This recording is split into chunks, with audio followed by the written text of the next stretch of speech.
Gamers and gentlefolk, hello and welcome back to the Nexus Gaming Series. I'm going to be your host for the evening, The Sound, and I am excited to bring a Division B semifinal, the second Division B semifinal. We're going to be taking a look at CM Daybreak taking on HOTS Dads in a best of 5 series. In their most recent matchup, CM Daybreak was able to defeat the HOTS Dads, but historically they are 1-1. They were in the same division last season as well, so they've traded series, and this is a tiebreaker of sorts. Also worth noting that Division B East had a fair number of withdrawals this season, so that affected some of the standings. Speaking of, we can take a look there to see how we got to where we are. Both teams neck and neck on the points, 32 points apiece, and of course CM Daybreak able to edge out with the head-to-head. Let's take a look at our postseason bracket. So we had Gen M defeating Can't Pause Won't Pause last night, so the one side of the finals has already been set. We are playing for the other member of B East to meet Gen M in the Coastal Finals. We can take a look at our battleground selection here as our teams finish getting ready for the lobby. We had CM Daybreak opt for first pick. They're the higher seed team, so they were given that option. They opted for first pick, and so HOTS Dads have chosen to take us to Battlefield of Eternity. We also saw map bans on Braxis Holdout and Dragonshire from CM Daybreak, with HOTS Dads banning out Cursed and Tomb. And it looks like both teams are just about set here, so we should be off and running with our first draft shortly. Before that happens, welcome and thank you everyone for tuning in. It's fantastic to have you. It's great to have everyone tune in and support these teams. Make sure that you cheer them on and let them know who you want to win. It's always a lot of fun to go back and watch a Twitch VOD and see folks cheer, and not in the like Twitch bits way, mind you. Do with it what you will, but letting the teams know that you are pulling for their victory, that is the part that's exciting. So Battlefield of Eternity, an interesting map choice. It is the one that Hotstads was able to win in their most recent series. So not surprising that they're picking their first to try and start off on a strong foot. Makes a lot of sense to me. This battleground has an extraordinarily powerful objective and rewards vision play. So, you know, with all of the fog around the center of the objective pit, heroes like Garrosh and Anubarak, who are scary when up close or can engage from over terrain, take a lot of priority. We also see some heroes, some DPS heroes, tick up in priority. Li Ming isn't great on every battleground, but this is one where folks really enjoy the poke that she brings to the immortal HP. Vala, of course, powerful on any map, but her Q build is one of the best immortal HP burn tools available throughout the cast. It's also a notable battleground because the prevalence and priority of Johanna goes down quite a bit. The wave clear that the Crusader brings in the tank slot is not as useful on a 2-lane map such as this, so we'll see how that affects the metagame. I know that based on my memory of scouting, there is some hero overlap between these two teams in the DPS slot. I think Stukov is also a pretty important hero for both of our teams. So we'll see how those considerations affect the draft as we get into it for Game 1.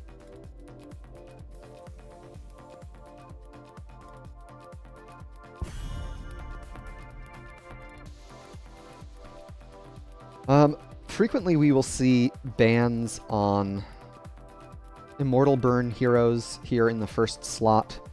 Of course, this late in the season, semifinals round of the postseason, we could see more target bans instead. An Uther ban. Interesting.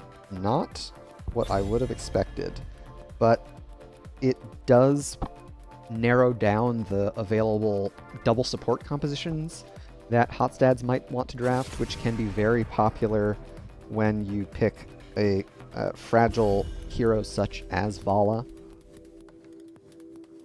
We see the Johanna ban as well. Hotstads don't want to worry about the Blessed Shield, even if they don't have to worry about the wave clear that Johanna brings. Still a very powerful hero, very stat heavy, and a Yrel ban. Alright, so more of a targeted offlane ban there. Yrel is another hero that engages very well over terrain, so she can be quite powerful on the battleground. We'll see what our first pick is for the side of CM Daybreak. I always expect to see someone picking up an Immortal Burn hero first, but they may try and pick away one of the higher contested heroes between their shared pool. Maybe a Blaze first pick. Blaze, definitely a safe first pick. Even after the most recent round of nerfs, one of the most powerful heroes in the cast. And there's the Dahaka Greymane response. So immediately snatching up an offlaner for themselves, and as well as some pretty significant immortal HP burn in the form of Greymane. We'll see how CM Daybreak respond in this last half of the front end of the draft. Anduin Sylvanas. Okay. Sylv can be a great hero both for applying pressure to the immortal and increasing the amount of pressure that a one immortal can get. CM Daybreak do still need a tank. We might see another tank ban here from Hotstads, perhaps a Diablo, perhaps an Anubarak. Maybe Tracer instead, trying to narrow the DPS pool a little bit more. Cut down on the things that they have to worry about. Tracer scales well and can be a real pest on the backline, especially if you don't have something like Uther to answer. And there's the Muradin ban as well. Okay. Hotstads still need a main tank and a healer if we're going to have a traditional cast or a traditional composition. We, with the Muradin ban, could see those. Anubarak was one of the ones that I mentioned, and they get picked up here. And there is Rhaegar as well. Okay. So Ancestral Healing, a great tool. There is no heal denial for CM Daybreak yet. I don't know that they'd have very many options available to them either. And there's Imperious Thrall. So could be any one of 3 different heroes in the offlane here. Thrall, most recently buffed in our current patch. Last pick here, gonna be Kael'thas. Okay. So let's take a look at our 2 drafts as our swap round takes place and everybody gets ready for game 1, loads in and whatnot. A very melee-heavy composition coming out of CM Daybreak here. Imperious Thrall and Blaze. Of course, Imperious and Thrall have some of the higher damage output kits from the Bruiser group. I could see Cue Ball getting a lot of Kael'thas value with a melee-heavy composition. Lots of opportunities for finding folks with gravity lapses and living bombs alike. We'll see how our teams manage here in game 1 of our best of 5. And we can introduce our teams here on the left in blue. We've got CM Daybreak, Rackham playing Anduin, Aaron on Thrall, Weenus playing Blaze, MVP on Imperious, and Aura playing Sylvanas. And to the right in red, our challengers, it's Hotstads, Kakarot playing Greymane, Cue-Ball on Kael'thas, User Error on Rhaegar, King playing Anubarak, and Godly Noob on the Dahaka. So it looks like CM Daybreak are sending the Imperious to the top lane here. And we've got Crash Lightning for Thrall. It's one of the best battlegrounds for getting it stacked. I don't know if the talent is good even after all that. We'll see how quickly Aaron is able to get it stacked. And Hotstads are playing really well around it, understanding that if they stay grouped up in lane, they'll probably give Thrall a stack, whereas if they stay spread out and hug the tower there, they are far less likely. First stun here onto King, and the first stack of Crash. So Aaron, first cast, already gets a stack. Not a bad pickup. We can see Kakarot heading up to the top lane here. King continues to take a lot of punishment. He'll draw the Purge as well. Of course, Kakarot sneaking up to the top lane to get started here on the siege camp. This is a particularly interesting rotation because the Dahaka could dig down if need be. Of course, with King hearthing, it is unlikely that Hotstads will contest the siege camp, likely looking instead just to trade 1 and 1. And we're already up to 2 stacks. Crash will be stacked. The lightning will flow.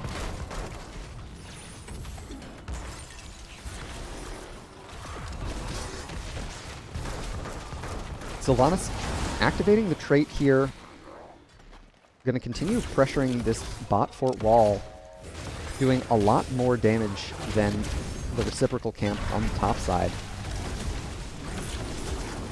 And Aaron continues to get stacks whenever they cast their Chain Lightning, so good for them.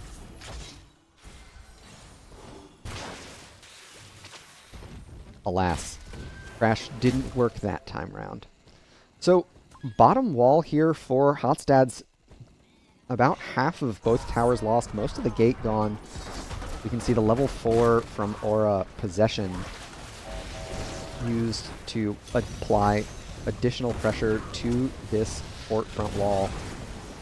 We've got Kakarot and User Error taking care of the Shaman camp on the right-hand side, with Aaron, Rackham, and Aura doing the same on the left. CM Daybreak a little bit slow on the rotation to that camp this time round. Energy Royal, interesting. So opting for cooldown reduction at level 4 for the Gravity Lapse stun. Cue Ball might be able to chain a lot of CC together, especially with Anubarak as their main tank. A pretty quick halftime going over in favor of CM Daybreak. Thrall and Sylvanas both bringing a lot of pressure. Of course, speaking of pressure, we've got Aaron and MVP tending to Godly Noob on the top side. That's giving Hotstads a much closer go on this race than I would have expected. In the end, CM Daybreak still pick it up, but that is a very low shield Immortal. Definitely something that Hotstads won't have trouble taking care of. A pretty heavy commitment rotationally to the bot side from Hotstads means that they're not going to be here in time to apply any early pressure. The Immortal's immediately going to get on the wall. Level 7's just around the corner from both of our teams. Venus connects with 2. That's a big stun. King finding the Blaze with a return stun as well. I believe Black Arrows was already used, so not as much pushing out of this first objective as perhaps CM Daybreak would have hoped for. Only getting through about 2/3 of this top fort. We've got level 7s on both sides now. MVP hit by the drag. These drags matter a lot, especially when you consider that Feeding Frenzy's online now. Godly Noob has a lot of cooldown reduction from auto attacks on their major CC. This is also another important power spike for MVP on the Imperius. Unlocking Holy Fervor. The cleaving auto attacks means that Imperius's lackluster wave clear is all but patched up. Godly Noob digs to top lane. They're alone against 4. They land the drag. Venus is going to go under the tower here. And immediately caught by the Gravity Lapse, Aura will shut down the tower to prevent the worst of the damage. Great follow-up CC from Cue Ball there. Venus trying to connect with another jet propulsion. Cue Ball sidesteps it well, and top fort will go down. Checking in on the bot side, MVP hasn't had too much trouble defending this siege camp. Hotstads are going to have to back up and get set for their Bruiser camp, still pretty far from its respawn. They're getting reset for the next objective phase as they were low on resources, mana, and such, but it also means that they've eaten a little bit more damage on that bot lane fort wall. Alright, so this time around it looks like Hotstads are going to win the race, and they find a stun onto Venus. So race to halftime in favor of Hotstads. They're also ahead towards the heroic talent tier, thanks to their increased minion XP. Godly Noob eats the root, finds the stun onto Aaron. MVP in deep amongst Hotstads. Godly Noob takes a lot of damage, has to pop the essence here. The passive pressure is in favor of CM Daybreak with that top fort going down. Venus way far in the back. There's the drag onto Aaron. Lots of damage onto King. They will fall. First blood of the match. Godly Noob finds another stun. MVP saved once again. That time, Rackham getting the leap of faith. MVP does not connect with that stun. Godly Noob finds him with the drag, however. Godly Noob looks to Hearth back. They do still have their global Brush Stalker, but I expect to see them dig in here. Aaron and Aura both burning through the top side Immortal HP. Q Ball stunned out of their heroic, so no connection for the Pyroblast. Rackham gets webbed here. Cocoon onto the Anduin. Venus is in range for the support, but does not connect with the stun. They will pop the combustion. Rackham goes down nonetheless. On the top side, user error trades out healer for healer. Godly Noob pops the adaptation, gets a lot of healing, but they're slowed and in a tough retreat. Hotstad still won the objective. Venus falling low here, and there's the abduction. Kakarot falls. Godly Noob looking for one more drag, perhaps. Already up to 14 stacks on Aaron's Crash Lightning here. So, how much bonus damage? Quite a bit. Up to a total of 30 to 360.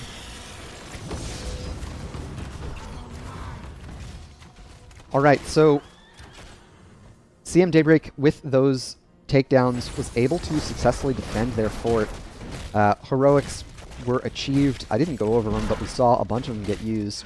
Light Bomb, Earthquake, Combustion, Wrath of the Angiris, and Wailing Arrow for CM Daybreak. On the other side, Cursed Bullet, Pyroblast, Ancestral Healing, Cocoon, and Adaptation.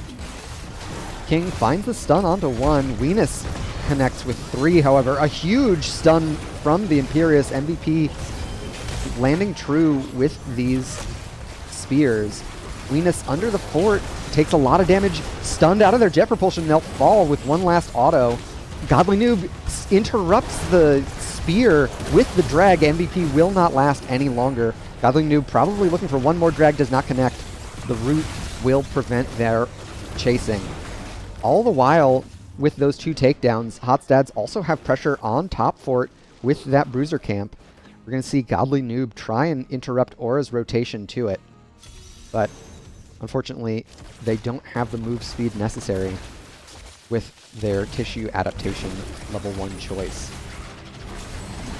Hotstads would love to finish off this bottom fort before the next objective phase.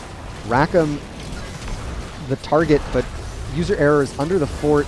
Rackham is going to take a bunch more damage. The Earthquake slowed the advance of Hotstads. Godly Noob cannot miss on these drags. Holy cow, MVP finds one with the spear, but they'll all interrupted out of the Angelic Armaments. Hotstads are very low. Godly Noob is not done, however, trying to get the last takedown onto Venus. All the while, Aura has been working on the objective phase, so the CM Daybreak are able to get through the first bit of Immortal HP. Hotstads have achieved the next talent tier at level 13 here. What do we have? Pyromaniac, sure. Another drag from Godly Noob connects onto Aaron.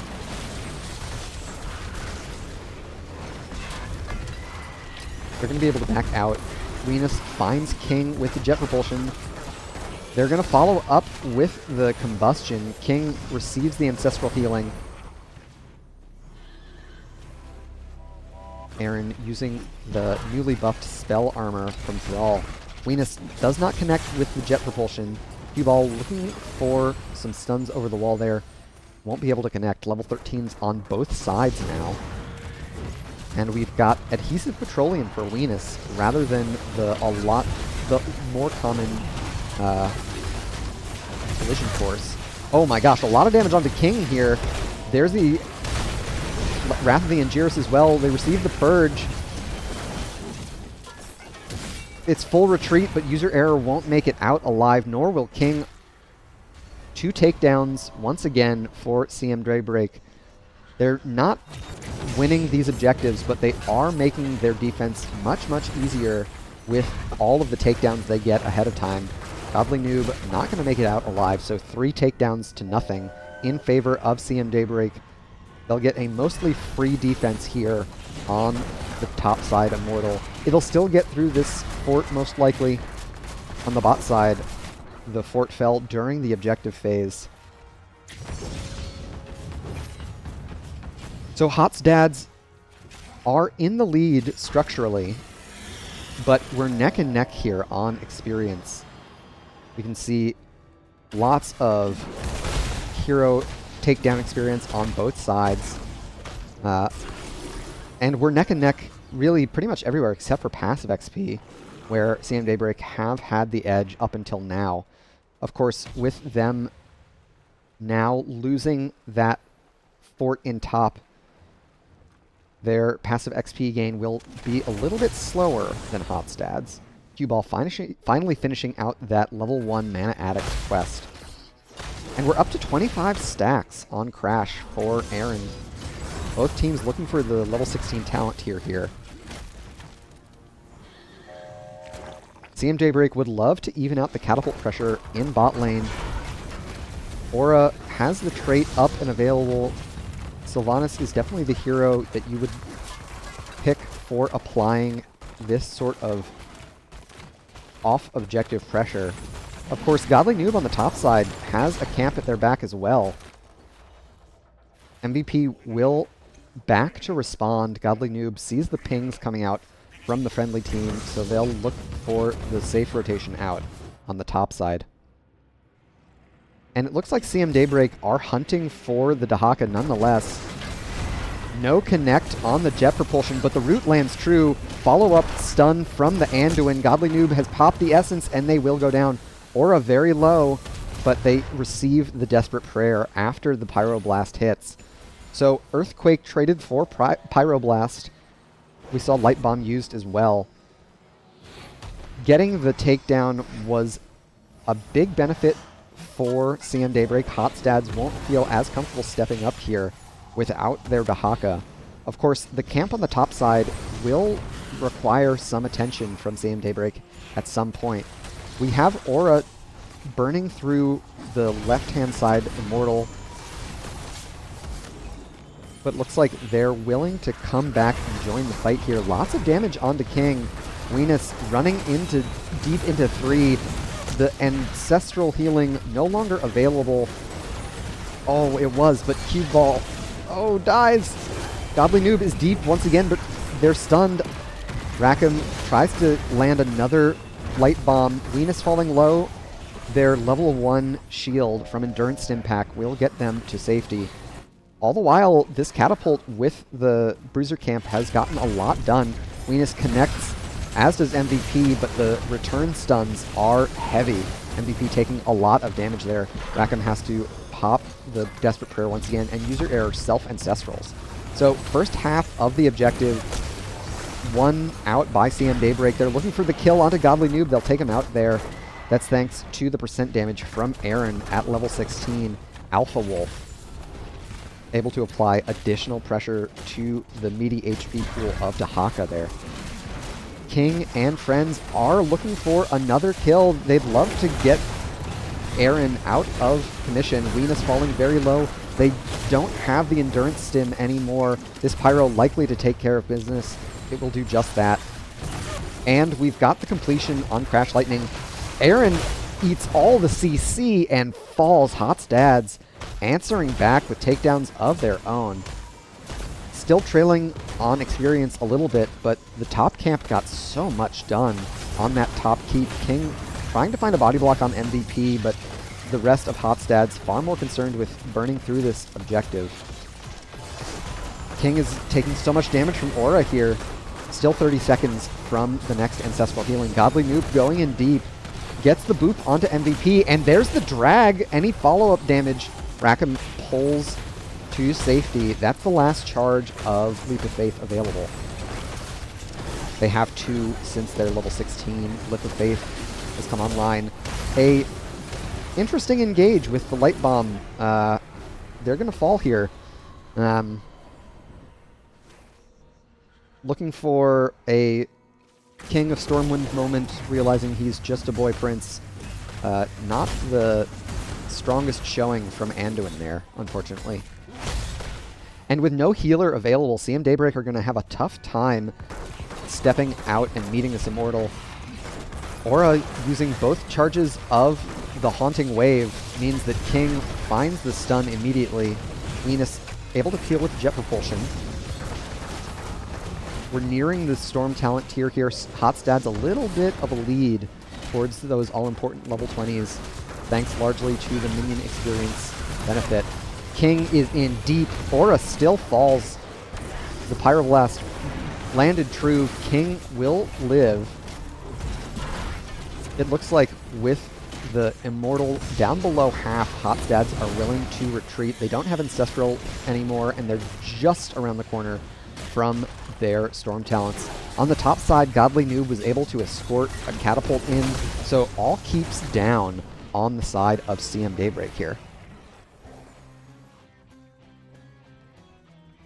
Looks like they're going to use this talent tier advantage to prevent CM Daybreak from capturing the safe side. Bruiser camp.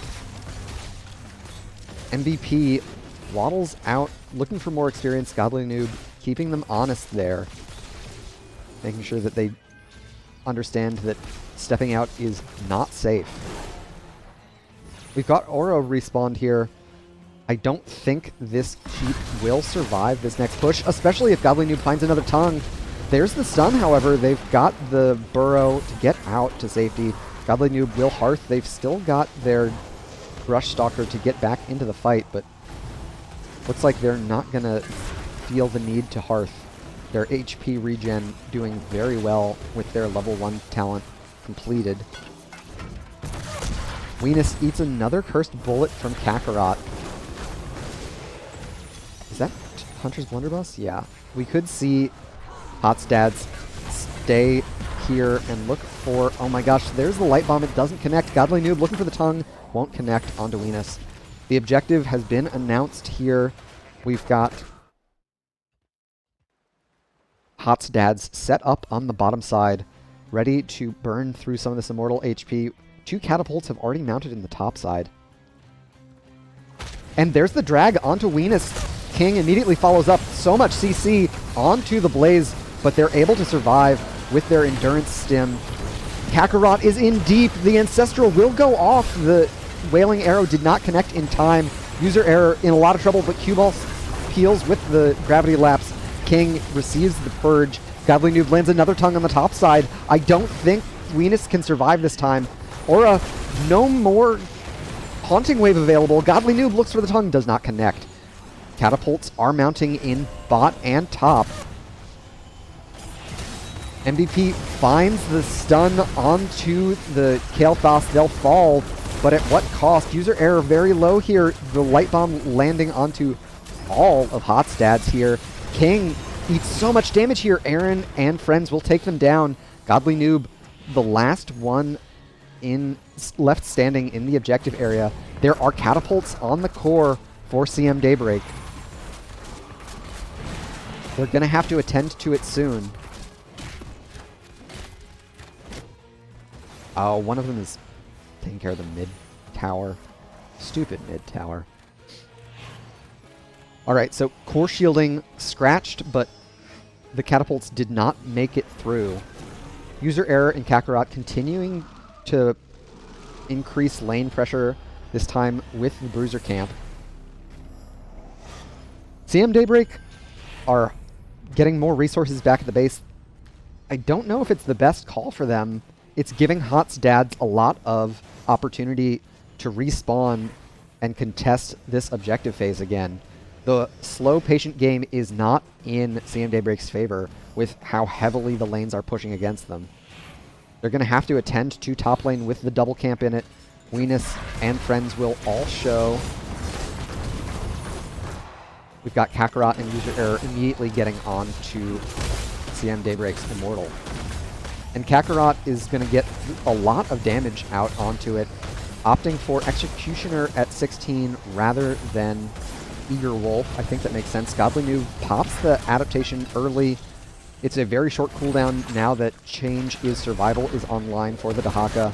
Down below like 30 seconds. I think it's a 20-second cooldown at this point. Oh my god, Godly Noob immediately pops like a balloon. absolute pinata moment there for the Dahaka. Holy cow, CM Daybreak able to find that kill. It's going to give them the last bit of objective progress they need to secure it, and it's a half shield immortal late in the game. MVP will probably have to tend to some of those catapults in top lane, opting instead to join up with the team here. There's a third catapult on its way to join the wave in top. Dahaka respawning in the next 20 seconds or so. We've got danger pings going out onto the bot side bush. Cue Ball able to get a lot of damage from a safe distance thanks to their level 20 flamethrower. And no one from CM Daybreak has tended to the top lane. Here comes the respawn from Godly Noob. A defense here from Hotstads will put CM Daybreak in a somewhat awkward position. Aura uses the black arrows here. MVP finds the stun onto Godly Noob in the back. We've got 3 catapults now onto the core. It's a lot of damage. Godly Noob used the Brush Stalker to get into the fight. There's all of the heroics getting thrown everywhere. Venus connects. Lots of damage onto Cue Ball. User error and Cue Ball both falling. The core for CM Daybreak down below 80% here, but it's not enough. Hotstads will fall. The lane pressure wasn't enough to make the difference. So there you go, a tense game 1 between these two teams. This is definitely the sort of play you'd expect from such evenly matched teams. And CM Daybreak able to change their fortunes here for Battlefield of Eternity. It was the map that Hotstads were able to take off of the higher seeded team in their regular season matchup. But this time round, it goes the way of CM Daybreak. Taking a look at our post-game stats, Aaron on the Thrall, top of the charts as far as hero damage is concerned. Almost 91,000 hero damage done. That is probably thanks largely to the Alpha Wolf at level 16. Any other talents out of the ordinary here?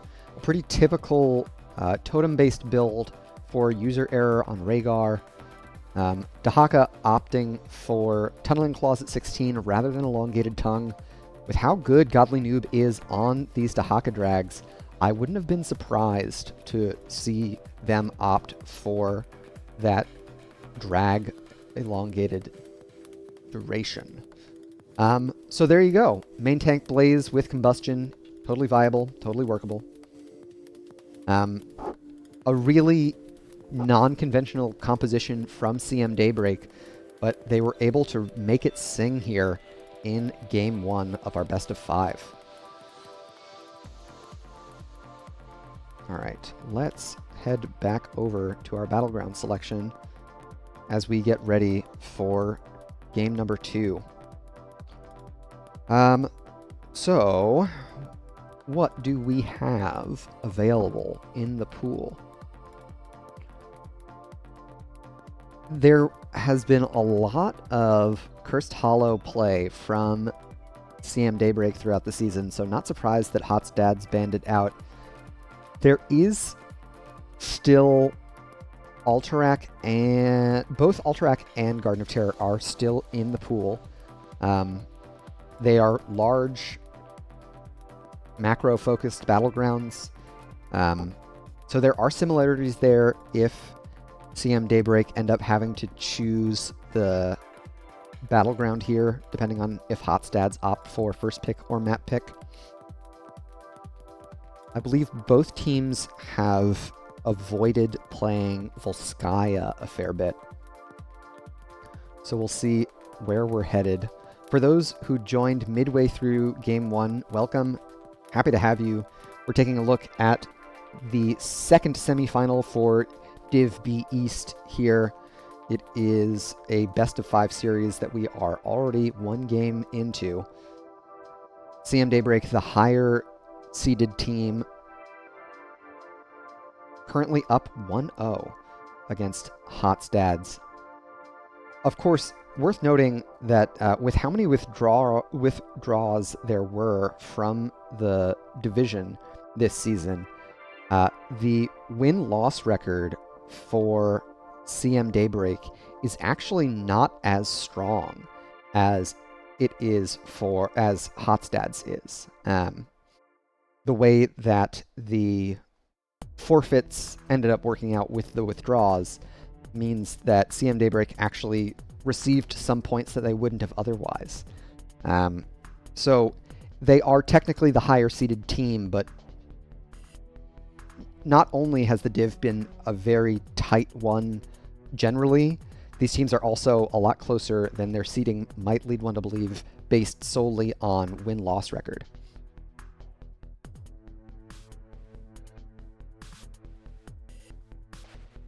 I don't know if the triple melee composition from CM Daybreak will be as well suited to other battlegrounds that are still left in the pool. You can work with a Thrall on Battlefield of Eternity because you don't need that much wave clear. And Thrall is not good at many things, but killing minions is not one of them. So I'll be interested to see if we have another Thrall pick in the Core 4 for CM Daybreak moving forward. On the other side, Hotstads, Godly Noob in particular, looked really strong on the Dahaka. I think that's also a pretty heavily contested pick between our two teams. So we'll see how the control of the Dahaka pick goes moving forward in the series. We've got our next battleground up. Looks like CM Daybreak are going to bring us to Infernal Shrines. So a Hotstads opting for first pick after their defeat in Game 1.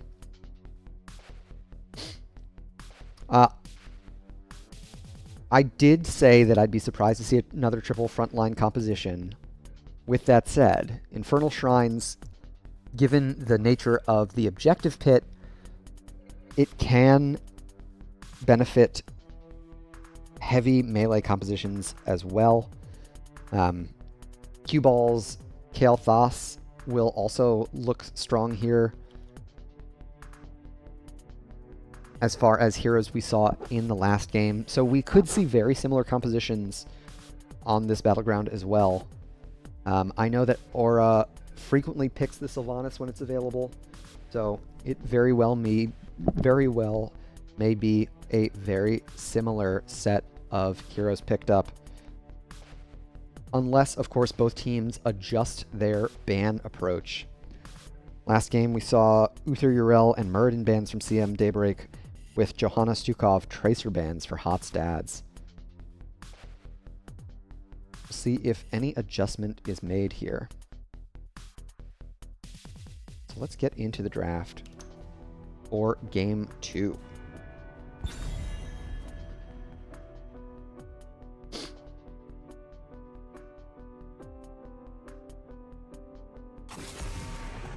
Sticking with the Johanna ban, I think it makes a lot of sense.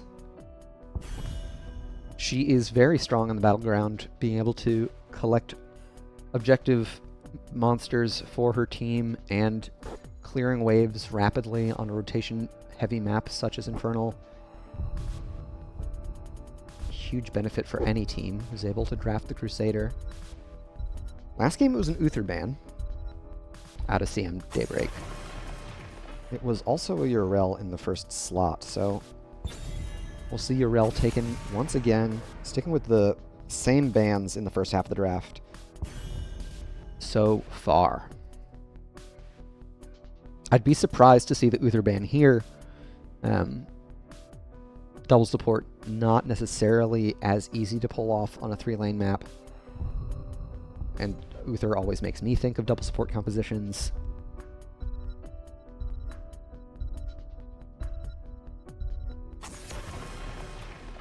Gonna change things up and go for the Dahaka ban. And there's the first pick, Blaze. Alright, so they didn't like the combustions, and it's also, once again, a first pick that you can almost never go wrong with. See how CM Daybreak respond here in the 1-2. For the alliance above all. Rackham sticking on the Anduin, and Venus on to Muradin this time around. Muradin can have a little bit of trouble being effective around the objective with all of the Shrine monsters potentially eating Stormbolts. So that might be more of a hero pool squeeze pick rather than a we feel really strongly about having Muradin pick. Tassadar and Tychus. Both excellent heroes for the Shrine. Tychus at level 10, typically going for Odin, which gives a lot of safe siege damage. Tassadar, just with his base kit, able to snap up Shrine defenders. So no main tank, no healer on the side of Hotstads yet. I'd expect to see a healer ban here from CM Daybreak. Although last game it was... yeah, so they're sticking with the Uther ban. So I guess Uther is just a comfort pick on the side of Hotstads. And there's the Sylvanas ban. So targeting Aura this time around.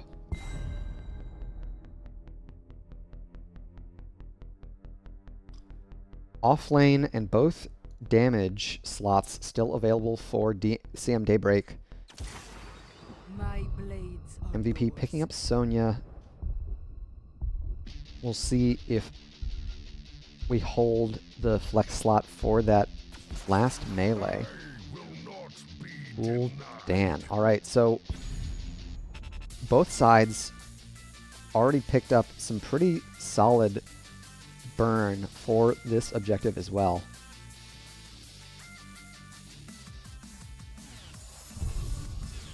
Last two picks for Hotstads. Likely a main tank, sticking with the Anub. And there's the Rhaegar once again. User Error had some pretty clutch cleanses and ancestral healings game one, so not surprised to see them pick the Shaman once again. Last pick here for Aaron, gonna be the Tracer. Alrighty. So, let's get prepped and take a look. Game 2 on Infernal Shrines. Aaron on Tracer. Importantly, Tracer was banned last game. So I have to assume that is a bit of a secret weapon for CM Daybreak. Hotstads unable to take it away, focusing instead on Aura's Sylvanas. I like Hotstad's composition a little bit more for the Shrine, but they don't have a lot of tools to deal with Tracer in the backline, so it will absolutely come down to execution, as it always does here. So let's introduce our teams here for Game 2. First, on the left, in blue, we've got CM Daybreak, Rackham on Anduin, Aaron playing Tracer, Venus on Muradin, MVP playing Sonya, and Aura on the Gul'dan. To the right, in red, Hotstads looking to tie it up here for Game 2. We've got Godly Noob on Blaze, User Error playing Rhaegar, King on Anubarak, Q-Ball playing Tassadar, and Kakarot on Tychus. As we get into the first wave of the game, we can take a look at our talents. Neural Stim Pack for Godly Noob. So a lot of cooldown reduction as well as mana regen. Not the most typical level 1 that we see out of an offlane Blaze, but a very powerful talent nonetheless. MVP eating a lot of CC. Q-Ball finds the Force Wall as well. Godly Noob connecting with more CC. That's the benefit of the Neural Stim Pack at level 1. Hotstads will sacrifice their globe. So a little bit of a bummer for the dads. And Venus has opted for Perfect Storm at level 1, looking for stacks, or looking for globes here at level 1.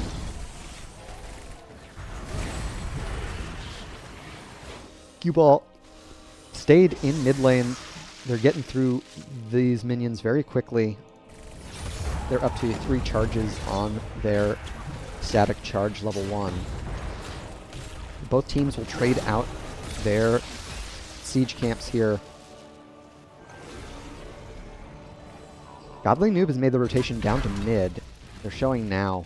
MVP on the top side will be able to push a wave, force the rotation from Godly Noob. Godly Noob instead rotates down, trying to find Rackham with the jet propulsion. There's the follow-up stun and the force wall. Anduin will fall. First blood going over to Hot's dads. I imagine that will be the green light for Hot's dads to get onto this bot siege camp. They'll do just that. Godly Noob did sacrifice a wave for that, but the camp plus the takedown probably evening out the experience pretty well there. Level 4s on both sides. What do we have here? Pulse generator. Makes sense. MVP continuing with the slam build for Sonya. First objective has been announced here in bot lane. So Hot's dad's getting through a little bit of that front wall in bot lane, definitely helping them out. Cue Ball has opted for Electric Fence. Kakarot going for, not Ingriffin, Master Assassin is the other stacking talent. And Godly Noob sticking with a more old school Blaze build, opting for Oil Dispersal at level 4. Venus has not been scouted here. Aaron eats the jet propulsion. Godly Noob is going to get body blocked to death here. So CM Daybreak answer back with a takedown of their own. It gives Hotstads the advantage on the objective in the early going of it. They're going to get a quick 10 lead before CM Daybreak can make the rotation down. And MVP has stayed on the top side, so it looks like they're not interested in contesting too heavily.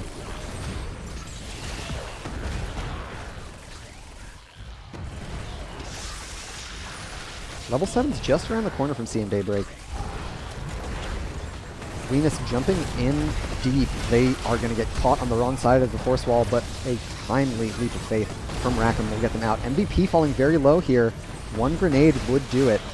Venus low as well, so the objective is neck and neck as CM Daybreak get their heroics. Oh my gosh, Aaron had to blink and then recalled back to the place that wasn't safe.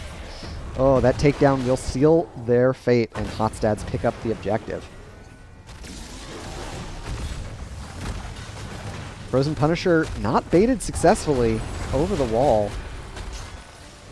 It means that the fort cannot get involved in this defense.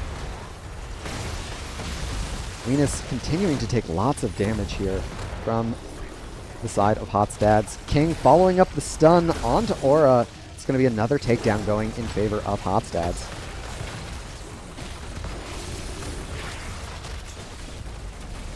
I'd love to see them stick around a little bit longer with the fort as low as it is. Their wave is still healthy. They could finish off this fort if they stick around for it. And there's the stun in from King. I don't know if they meant to press E, but they're going to get out to safety just fine. So an experience lead now in the hands of Hotstads. You can see that's thanks largely to their takedown experience. But the additional mercenaries don't hurt either. About a quarter of a level lead on the way towards the heroic talent here. This is another 5v4 in favor of Hotstads. Godly Noob connects with Aaron, falling very low here. Kakarot trying to chase onto Venus a bit. Rackham and Aaron both eating so much damage from Q-Ball on the Tassadar. Jeez Louise. And these force walls, really spooky. Q-Ball definitely punishing. Godly Noob ganked again by CM Daybreak. Hotstads will sacrifice their offlaner for a bottom siege camp. Aura falling low here. King hunting after them nonetheless. They're a little bit too far away for the rest of Hotstads to follow up, however. We've got stacking talents. We're up to 13 stacks, 13 globes collected for the level 1 talent for Aura, Chaotic Energy. Level 7 is also a big power spike for this W build Gul'dan. They are able to point and click slow their opponents by 50% at this point. What a massive wave and a massive push here from Hotstads. Heroics on both sides. MVP is not going to be able to join. Venus jumps in with the light bomb. The Ancestral lands in time. Q-Ball saved by user error, and Aura gets the slow here onto King. In the end, Heroics flying in both directions, but no takedowns found. Next objective will be up here in the top lane. It is an Arcane Punisher, which is a little tricky for CM Daybreak to deal with, frankly. Godly Noob continuing to push out waves in the bot lane will require CM Daybreak to be mindful to not let catapults continue to stack in that lane. And it's furthest from the objective, which makes it pretty tricky. So some important cooldowns missing for this next objective fight, notably Ancestral and Avatar. MVP was shown on the bot wave. So once again, Hotstads have the opportunity for a 5v4 right before this objective spawns. Godly Noob looking for Aura on the bot side. Venus is able to find them. And MVP spears in. The rotation was safe. There is the bunker. Godly Noob looking to get out. MVP leaps in onto Q-Ball. Aaron is the first to fall, however. Venus jumping in. The fear lands onto a bunch. Venus will fall as well. MVP deep in, trying to spin for the HP. Kakarot gets one more auto. King connects with the Impale and will take down Sonya. Rackham very low. One more shot from Kakarot will do it. 4 heroes taken down. Hotstads able to turn that engagement on its head. Godly Noob with a clutch bunker saves themselves, and they're able to turn it around. CM Daybreak likely to lose this second objective as well.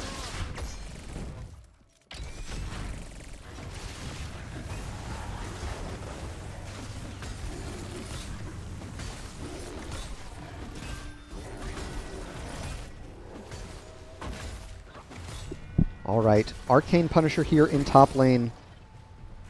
Level 13 is just around the corner for CM Daybreak. Venus eats the stun, and there's the follow-up CC. They pop Avatar, and they're able to escape with just under 1,000 HP. We also saw the Ancestral healing. Aura caught in a weird spot, and they'll fall. Q-Ball and Godly Noob teaming up to get the takedown on Gul'dan.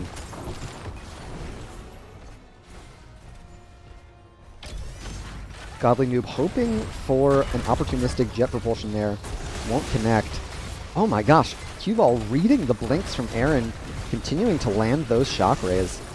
How many stacks are they up to? Up to 85 bonus damage for their level 1. Is that how it works? Yeah, that's how it works, bonus damage.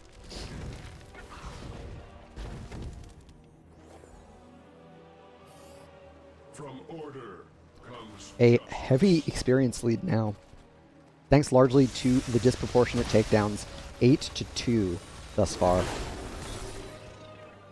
That coupled with the increased mercenary grabs means that Hotstads are well ahead towards level 16. King went in deep here. They're able to get into the bunker. Venus, I don't know if they've got the leap available. A fear from Aura will get the rest of Hotstads further away. It was a fight that CM Daybreak would have loved to win, as it's probably one of the last opportunities they'll have for an even talent tier fight before the next objective.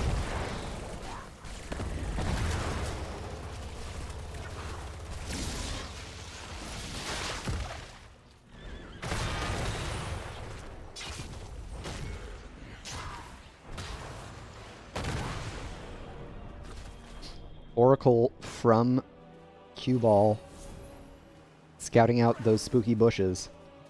And level 16's online for Hotstats. What do we got? We've got Sizzling Attacks, so additional percent damage for Tychus. Kakarot's going to continue putting pressure on Venus and MVP.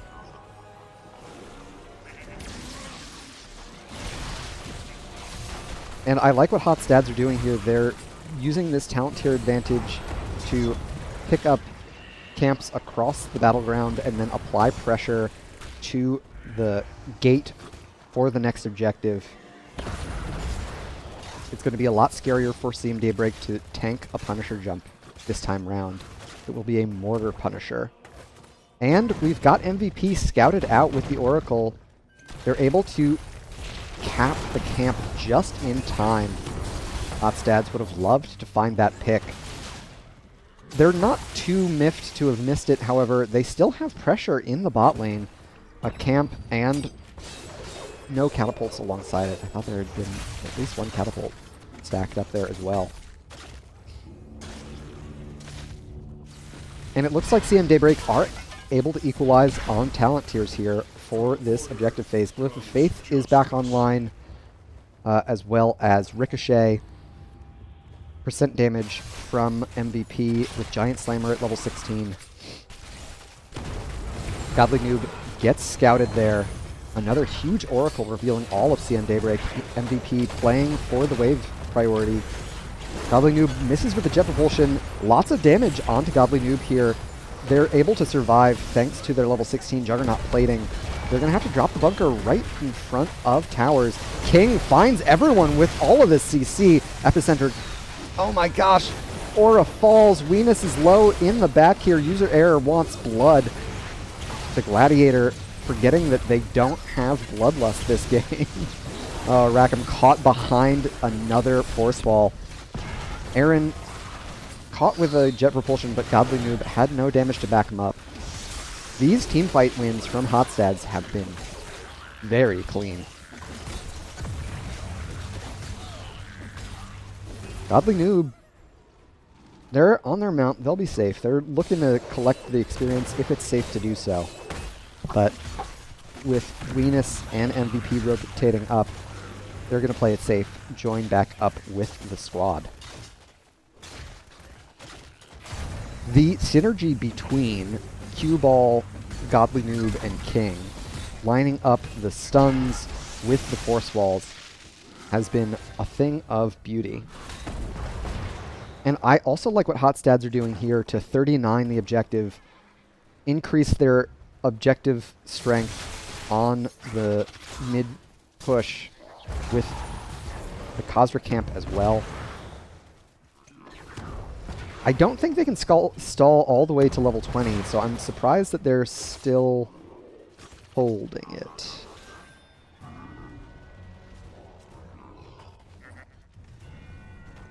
Oh my gosh. They find Godly Noob once again, so they're able to find the third takedown on the Blaze. MVP went in deep and will fall. They'd used their leap to secure the kill on Godly Noob. Rackham caught in the cocoon. I think this is going to be a dead Anduin, even with Venus there to try and defend their fellow Alliance member.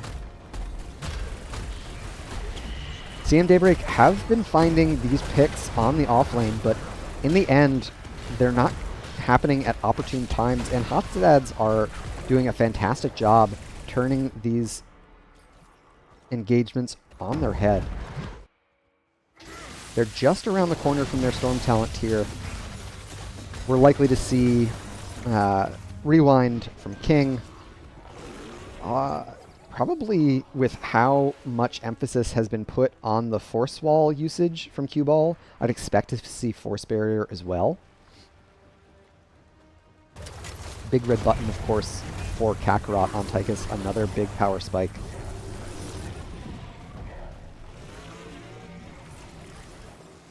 Opting instead for Bob and Weave, so additional charges of their run and gun dash.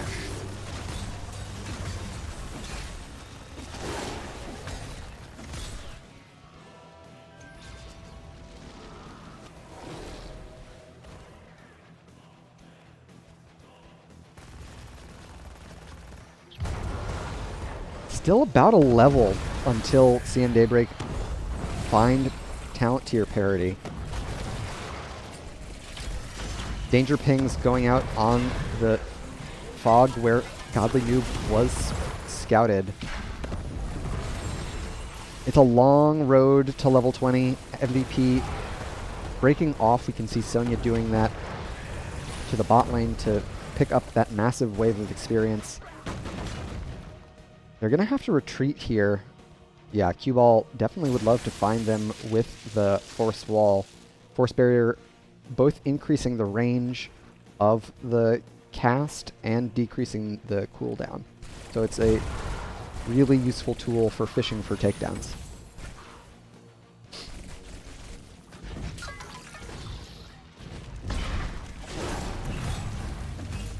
Let's see, Daybreak have weathered the storm. Get it? Because storm talent here.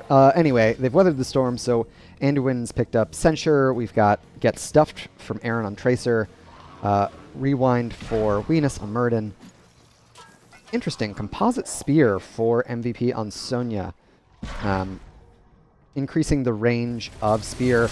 Oh my gosh, a huge engagement onto a split Hot Stads. A great black hole. There's the bunker drop. All of Hot Stads are looking like they'll make it out. MVP trying to chase down these kills on the bottom side of the fight, but a great bunker will get Hot Stads to safety. Next objective announced here in the bot lane. There's a fair bit for CN Daybreak to clean up here in the bot and mid lane. Lots of damage onto Godly Noob. There's the stun. Blaze does not have their bunker to get out of jail free this time around.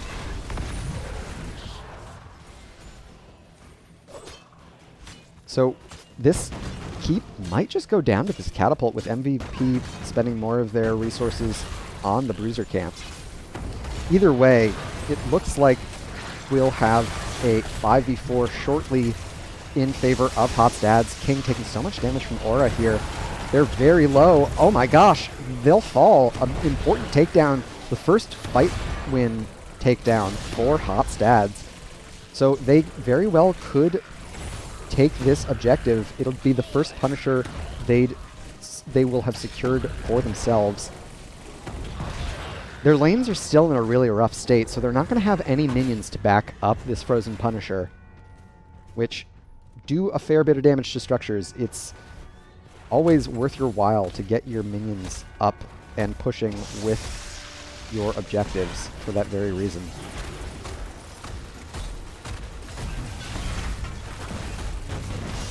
Venus coming around the bot side finds Godly Noob. There's the stun.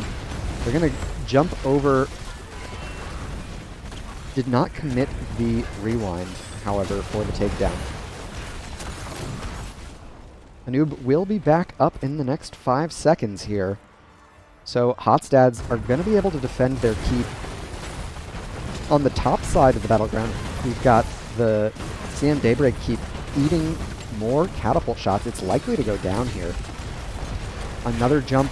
Tychus able to dodge it with the Unstoppable. Kakarot receives the Ancestral Healing. So much damage onto Venus, they will fall. They popped their avatar very early when looking for the kill onto Godly Noob. Aura eats the last of the 2 pulls. There's a massive Horrify from Aura with the level 20 upgrade Haunt. Looks like Top Keep was able to survive on the side of CN Daybreak. King connects their CC onto Aaron. Godly Noob would love to chase down Aura here. but it looks like all of CM Daybreak will make it out alive.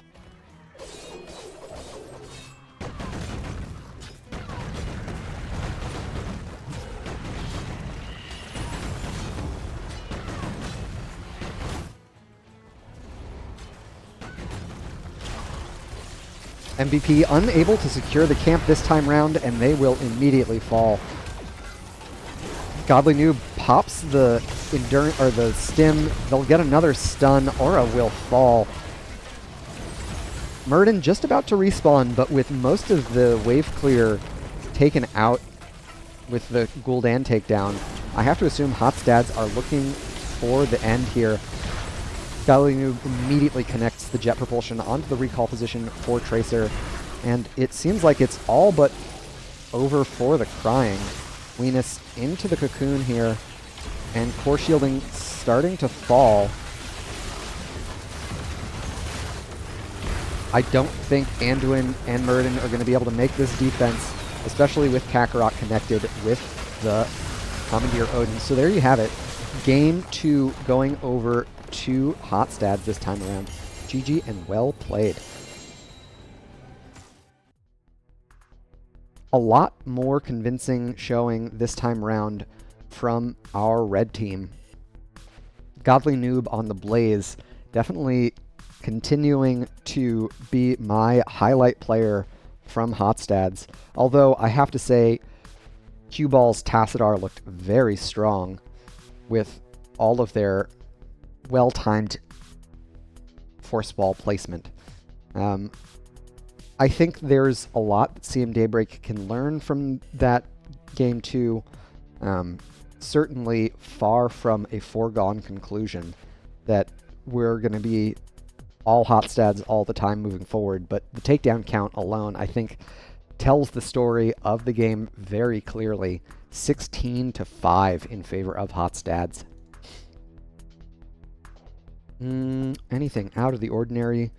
I called it out during the game. Blaze opting for a more old school oil dispersal based build, or oil spill based build with oil dispersal at 4 and neural stim pack at 1. We also saw Venus opting for imposing presence at 16, so teching into additional CC with that slow that they're able to pick up there. Really well played from both of our teams, but in the end, Hotstads definitely looked a lot more comfortable in game 2.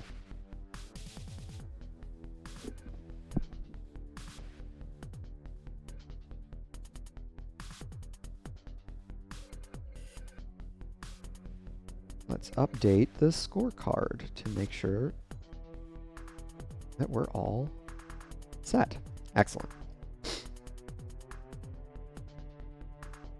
So one of the joys, of course, of a best of 5 series is that most of the battlegrounds end up getting played here. Most of the ones that aren't banned, of course. So both of the remaining Diablo maps have already been played, but we've still got some Nexus originals in the shape of Garden of Terror and Towers of Doom and Sky Temple, with Alterac Pass and Volskaya still in the pool as well.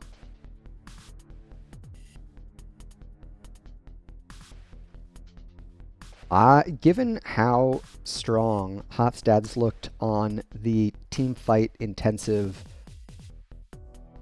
battleground of Infernal Shrines, I would be surprised to see CM Daybreak take us to Volskaya.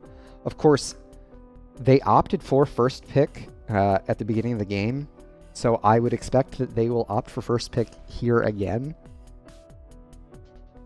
which of course means that Hotstads could very well take us to Volskaya if they're looking for that team fight heavy sort of battleground. Of course, that is not the only way to play Volskaya.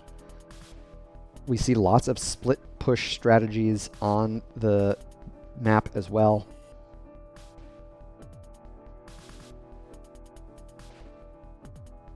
And it looks like we are going to be headed to Alterac pass for our next game. I was unable to do as the comprehensive scouting that I typically like to ahead of these matches, so I don't know if we've got a Hogger player amongst these two teams. This battleground always makes me think of Hogger because of how easy it is for that hero to take the all-important Null camp. But they've also, you know, there are other considerations. Anubarak is another tech pick because of his ability to solo the objective with his trait beetles. Globals are very powerful. Junkrat is very powerful with his ability to stall. Boss control is very powerful because this battleground features 2 bosses. So there are a lot of different ways to approach the battleground, lots of different factors that a well-rounded draft needs to include.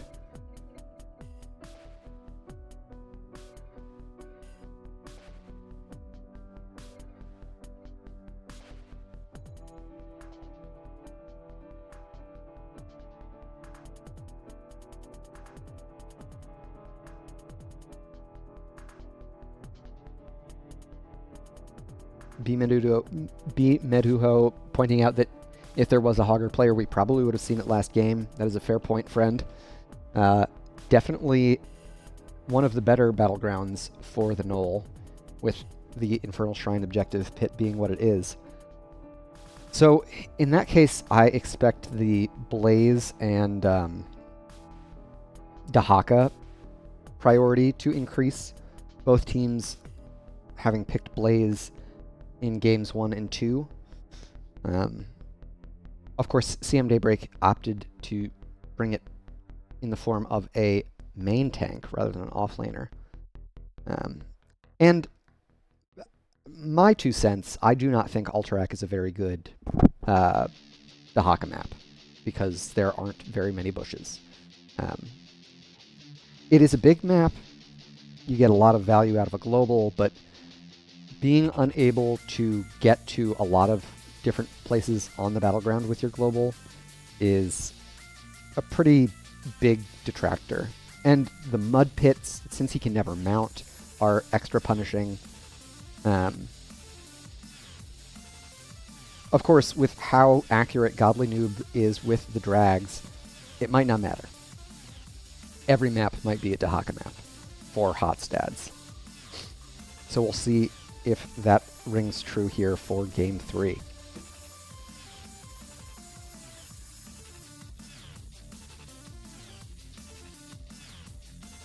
Alright, we've got our draft up and available, so let's get into it. So CM Daybreak have been adamant about banning out Urel in the first half of the draft, likely a denial pick for Godly Noob. We'll see if they stick with it here.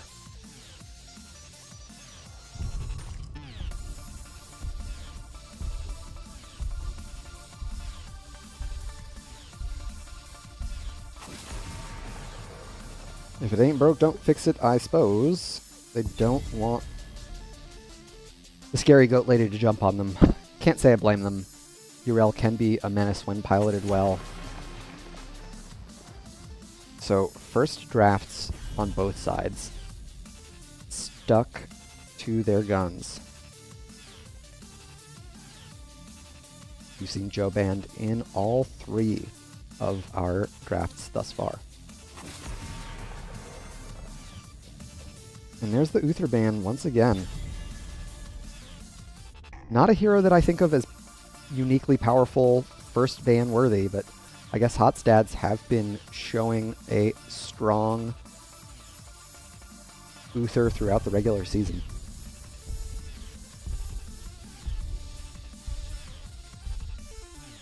Last ban here, it's been Stukov every other game. Yeah, they're going to stick with it. They don't want Rackham to get a hold of the Admiral. And MVP will pick away the Dahaka. I'd expect to see a Blaze response.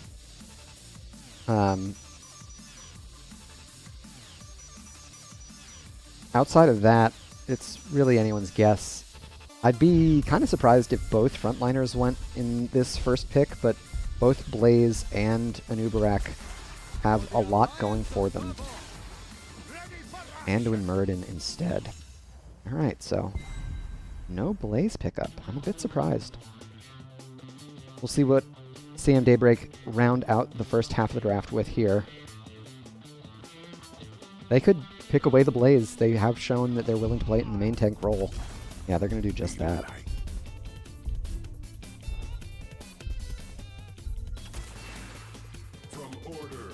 Alright, and Tassadar. So lots of heroes getting traded back and forth here. We'll see how Hotstads address this next ban. They've traded DPS in games 1 and 2, Tracer and Sylvanas. I don't think they were particularly afraid of Aaron's Tracer in game 2, so we'll see if they stick with the Sylvanas ban.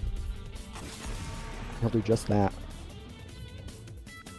Try and keep Aura off that comfort pick.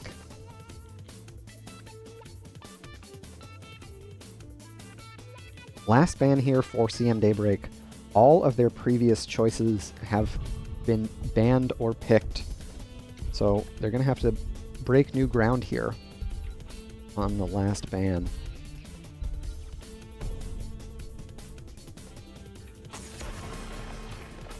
Opting for a Sonya ban. Alright. Very well.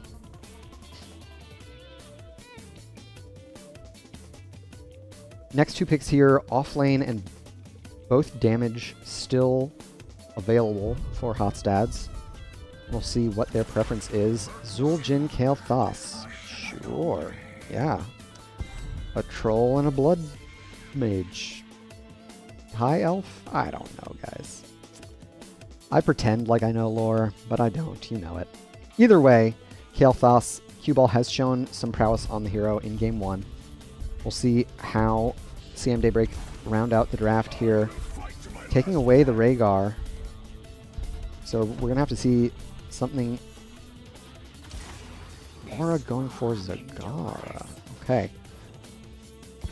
Last pick, there's the Hogger. So, we were all tricked, as it turns out.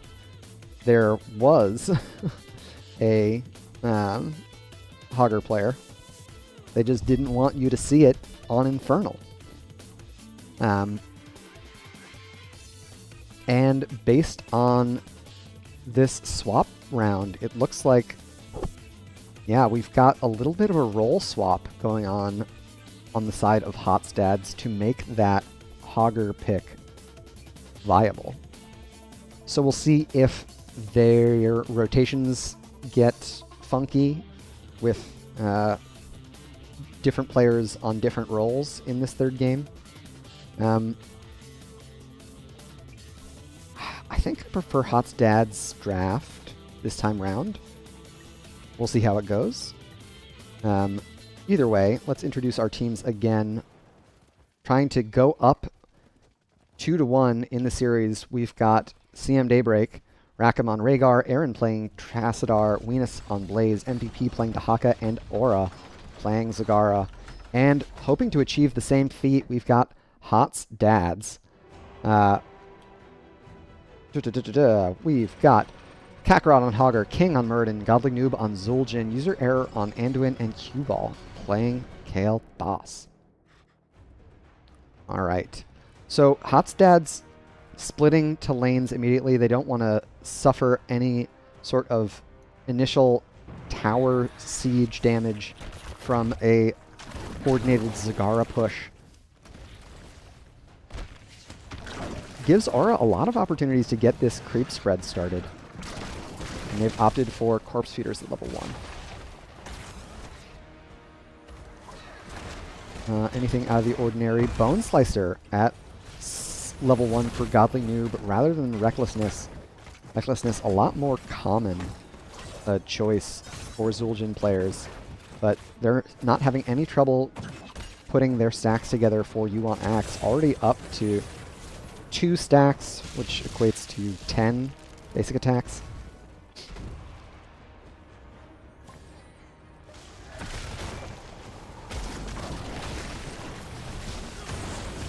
King connects with the Stormbolt, Aura able to scoot out to safety thanks to the move speed on creep there.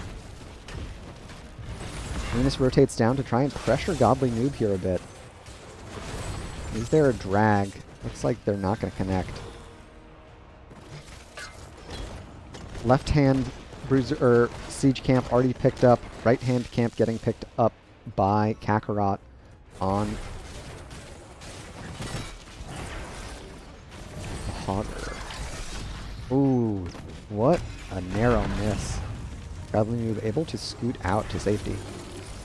And MVP digging up to the top lane. King very low. They're not going to be able to connect the drag, however.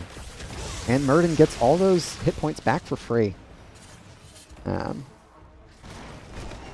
Checking in on mid. Kakarot able to clean up the blue Knoll camp before it does too much damage to the mid fort wall.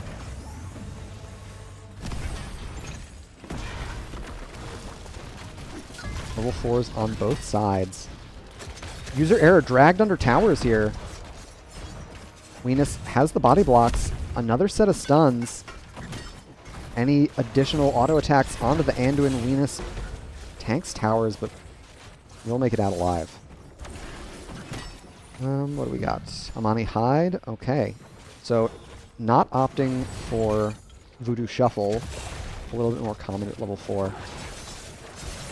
MVP might have stepped out a little too far. Godly Noob able to connect a few more of these auto attacks. We've got Rakim and Venus back onto the camp on the top side. Aura getting pushed in from King and Cue Ball. We'll see how these teams approach this objective phase. Some folks try and get immediately onto it. There's the jump in and the stun follow-up. Immediately, Aura will get taken out. We've opted for Energy Royal once again, so Cue Ball likes the cooldown reduction more than the range. It was not a tech pick for that melee-heavy composition of Game 1.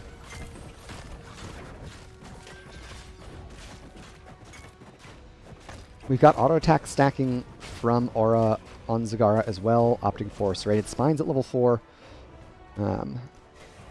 Level 7s on both sides here.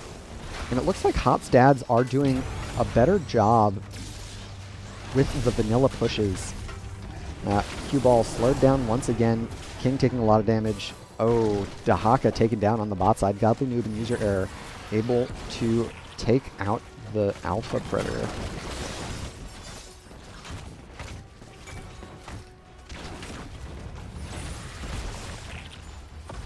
Already up to 17 stacks on Yuan Axe as well, so Godly Noob doing a great job finding these auto attacks. MVP will dig in, does not connect with the drag. User Error pops the Leap of Faith just to be safe on the top side.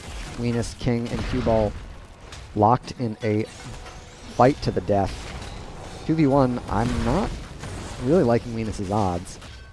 Rakim and Aaron make the rotation in. Aaron might get the wall here. King's going to eat a lot more damage, but they're not getting taken down. Kakarot getting the first channel in favor of Hot's dads.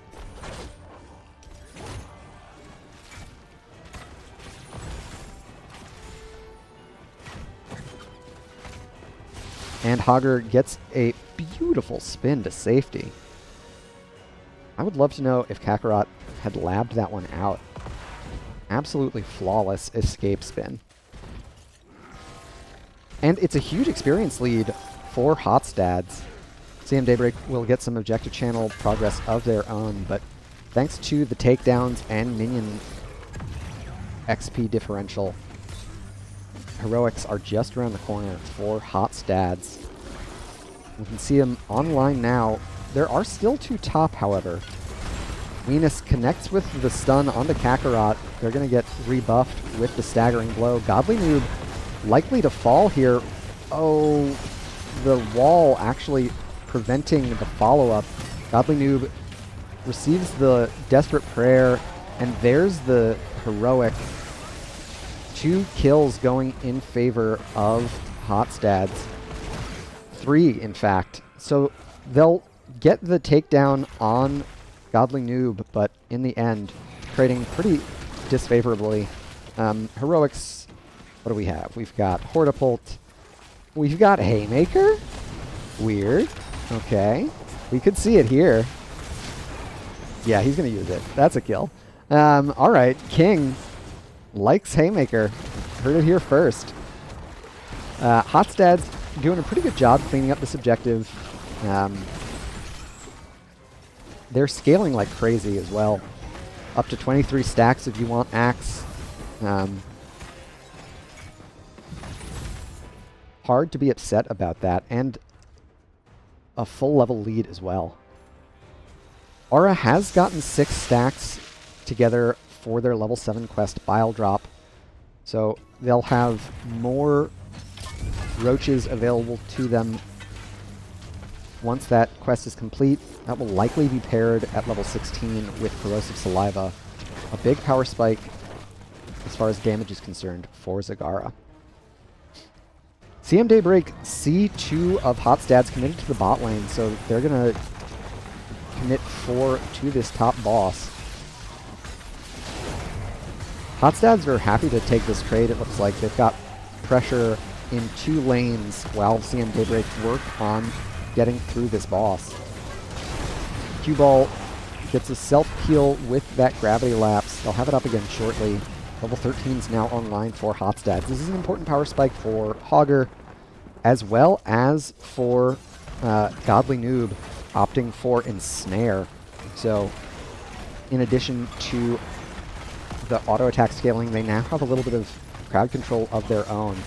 And with how powerful the Zul'jin auto attacks are, they're just going to rip through this bottom boss. So it's a boss trade after Hotstads are able to secure that bottom fort.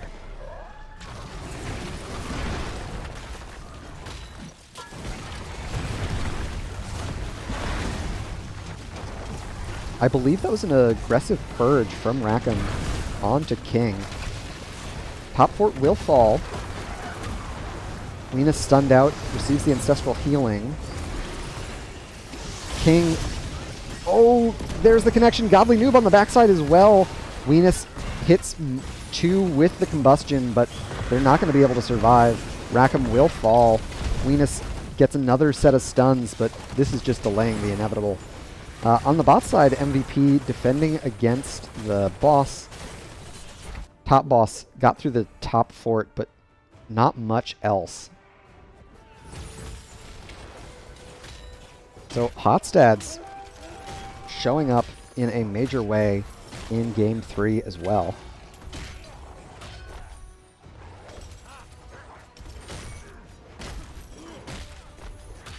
This is basically all hero takedown experience? Yeah. The minion experience, pretty even, all things considered, but the hero takedown XP, 9 takedowns to 1, is what has given Hotstads such a heavy experience lead here in Game 3.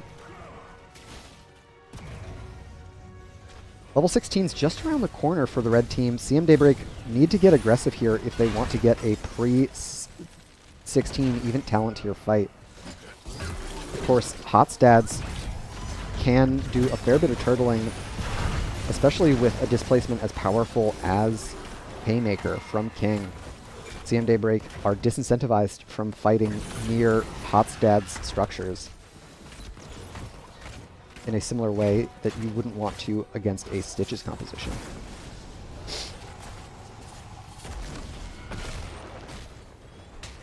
And the moment has passed. Hotstads have their 16s. CM Daybreak likely gonna get a couple more opportunistic stalls around this objective, but oh, Rackham eats the stun, and there's the Haymaker. They were ensnared the whole time as well. Jeez Louise. Rhaegar didn't stand a chance. Bummer summer for our favorite gladiator shaman. I assume he's a shaman. I actually don't know. He's gotta be, right? Because he's an orc and he heals people? Let me know in chat. And Kakarot, back to the game, was able to proc this camp. So the push in mid lane is going to be very powerful. With both the Cavalry Rider and the Knoll camp to assist in the push. Mid fort, all but a foregone conclusion. But we'll see how Hotstads look to spread the rest of their resources. We've got 2 heroes committed to the top side, Godly Noob and King both.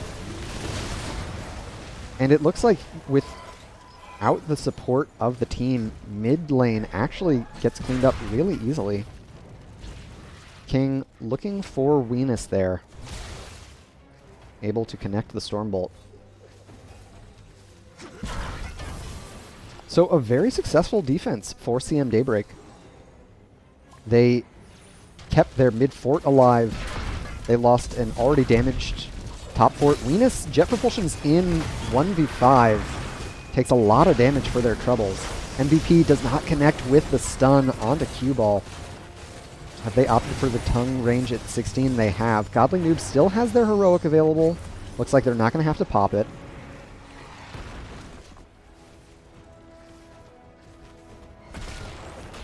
So as I was saying, yeah, a very successful objective defense for CM Daybreak. They lost one fort that had been pretty heavily damaged already. But the mid fort, kind of the most important fort for this battleground, stays alive.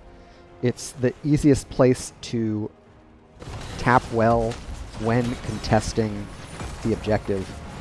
Hotstads onto this boss. MVP gets scouted out by King. The boss is low. I don't think CM Daybreak are going to be able to make this defense. Kakarot boops him out. Lots of damage onto King here. They've got the jump out. I don't think they'll be able to survive, so they fall. They get to the boss. They lose their Muradin. That is comeback XP that CM Daybreak are happy to have. Certainly a far gulf remains in that takedown experience, but that Muradin kill does help. Hotstad's gonna get the double boss play going here. Godly Noob really schmoovin' on the Zul Jin here. How many stacks are they up to? 33.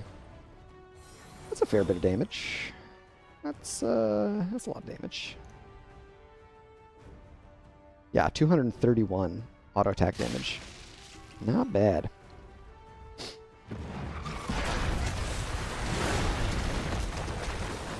Next objective will take 50 seconds to channel, and if I had to guess, Hotstads are not going to bother contesting it for a while.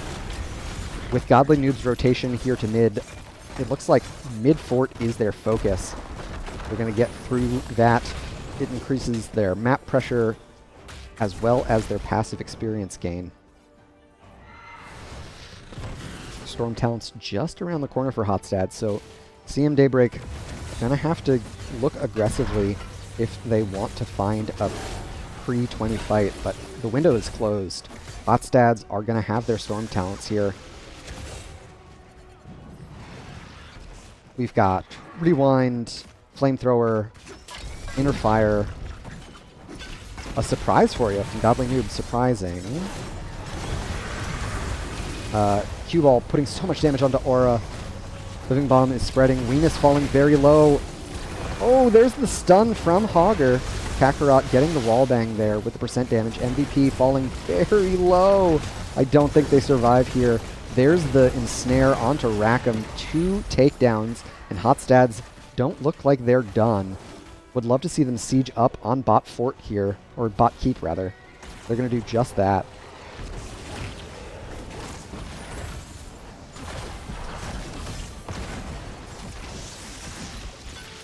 King, oh my gosh, there's the stun, and they get another Haymaker.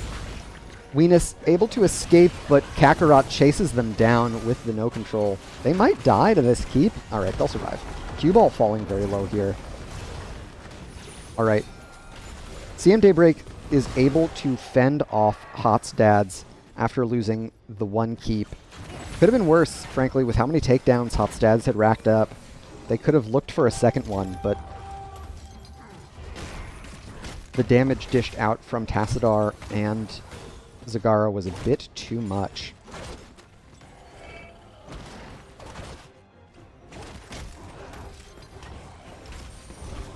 Venus will be back up before the objective channel is complete, but with the travel time to the objective, I don't know that CM Daybreak are going to be able to make a defense here.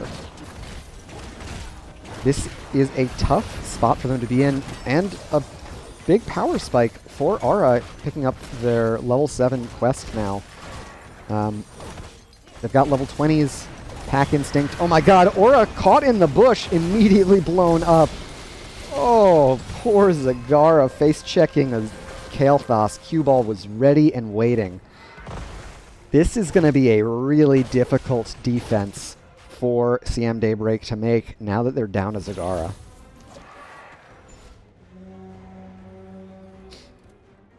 All heroics but Phoenix available to Hot's dads. Venus falling low here. King does not connect with the Stormbolt. MVP finds the drag, but there are minions. The King is not in too much concern. 5 hero commitment now to the mid lane.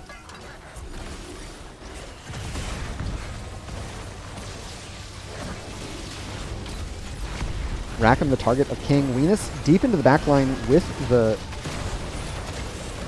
combustion. MVP falling low.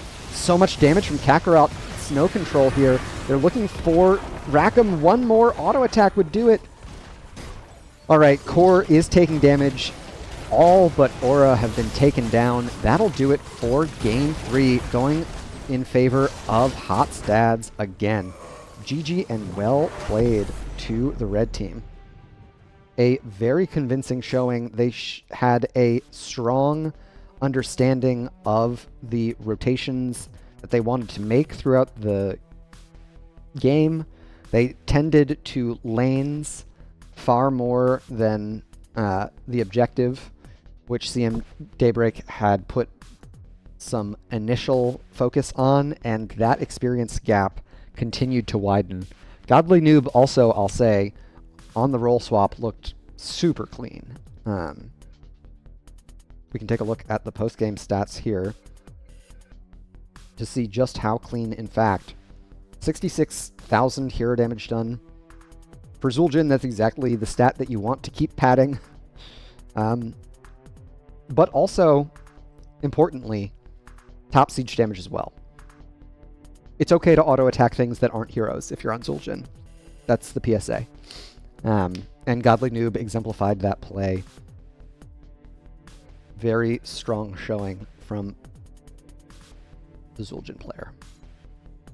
Anything out of the ordinary? We already mentioned the Haymaker. King got some pretty big value out of it in that game. Definitely not the heroic that we are accustomed to seeing on Muradin. And honestly, I think if Aura hadn't gotten caught there in that bush check before the last round of generals were summoned, we could have had a tight defense. Zagara had officially reached all of the scaling power spikes that she needed to start dishing out big damage, but in the end, it wasn't enough.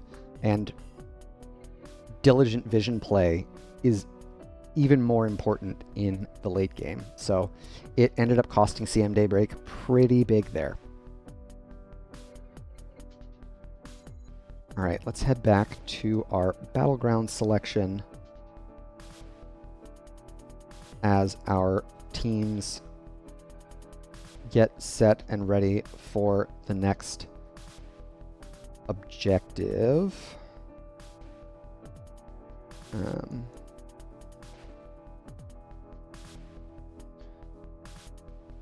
And dear friends, I actually think I'm going to take this opportunity to step away real quick, get some water, make sure that I am keeping my voice healthy for the rest of this best of 5. It looks like it could go to all 5 games after all. So I'll be right back. Stick around. The series is not over. Catch y'all in 2 shakes.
All right, welcome back.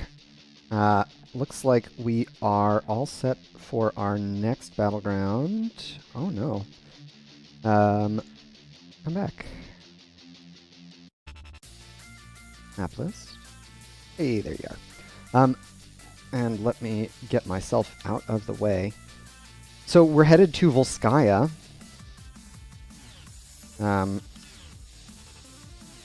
As chosen by Hotstads. As mentioned, I'm not surprised to see them picking a more team fight focused battleground. It definitely seems to be their forte as a team. It also, with the Zul'jin pick from Game 3 that we just saw, we could see it again here on Volskaya because of how many teams like to stack the troll on the protector. So it's definitely got to give CM Daybreak some pause in reconsidering what their draft is going to look like. You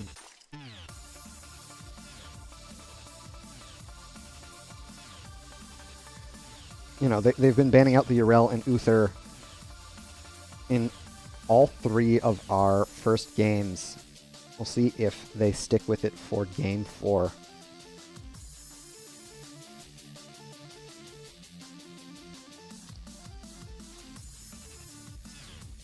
Hotstats just has so many different things that require answers in this draft. They're posing a lot of questions that CM Daybreak have yet to find the answers for, I fear. All right, let's get into the draft. Let's see what's what.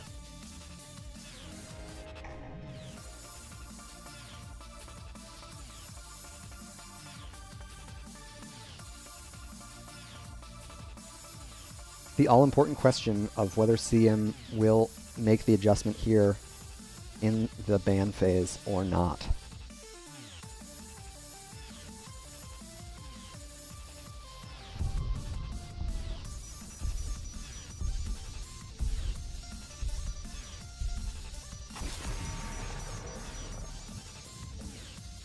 They're sticking to their guns. They don't want to see the Urel.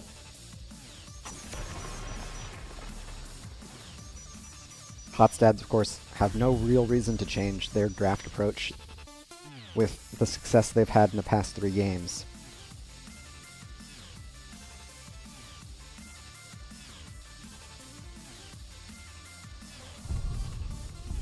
We've seen Uther bans, we've seen Dahaka bans. We'll see Daybreak change it up here. Opting for the Muradin ban. We did see a Muradin ban from them in game 1. King definitely looked strong on the hero. There's the Stukov ban as well. So first pick for CM Daybreak.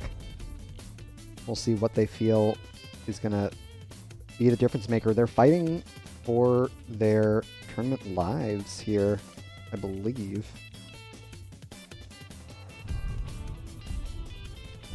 Yes, they are. So this first pick gonna have to make the difference.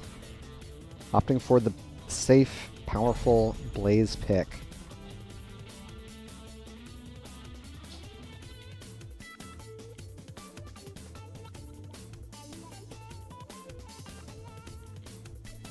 I wouldn't be surprised to see an early Zul'jin from Hotstads once again, to be honest.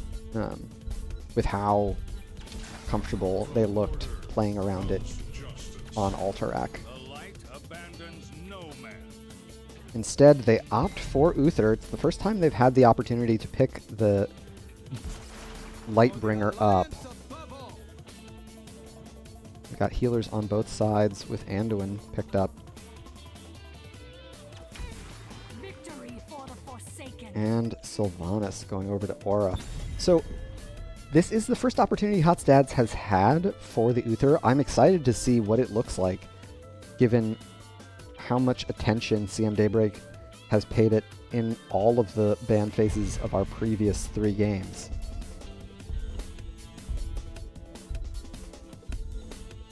We might see a damage ban here from Hotstads. Or an offlane ban. Yeah, there's a Thrall. They didn't like dealing with Aaron's Thrall in game 1. So they're getting it out of here. Of course, Hotstads still have a lot of options available to them, so this is a tough ban for CM Daybreak to choose. They're going to opt for the Anub. Alright.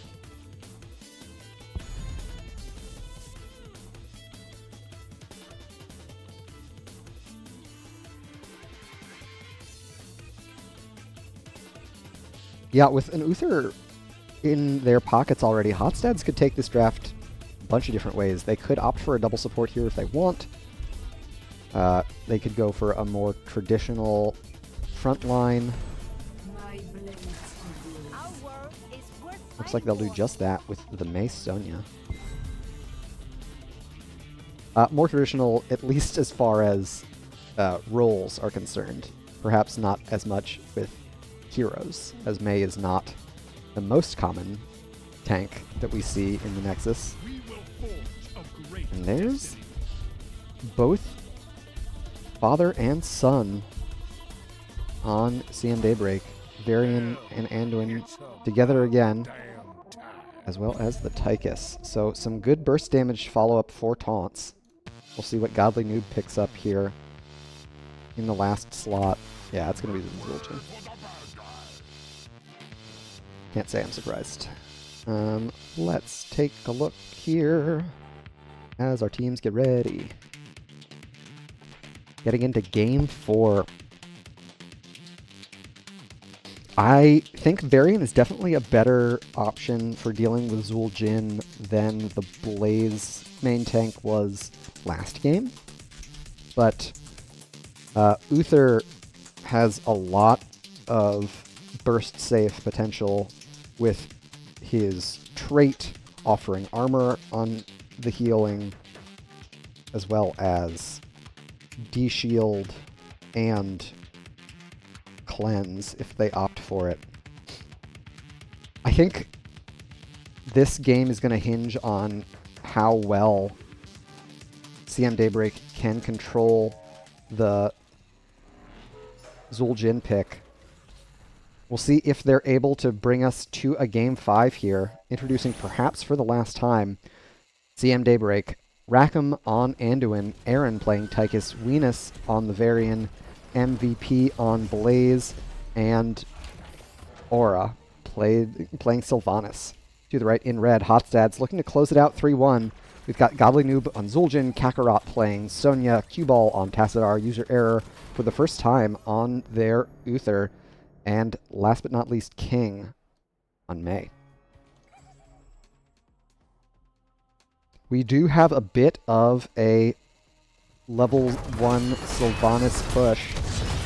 Black Arrows getting a lot of value. They're getting through most of this tower. We'll see if they're able to escape without any serious casualties. MVP dodges the Blizzard stun. Godly Noob sticking with Bone Slicer at level 1 rather than Recklessness. We've also got Lion's Maw from Venus at level 1, looking for additional slows on their Lion's Fang Q projectile. Once they put 25? Yeah, 25 of those stacks together, they'll have a 50% slow at a decent range. So, not the most surprising pickup for a main tank variant.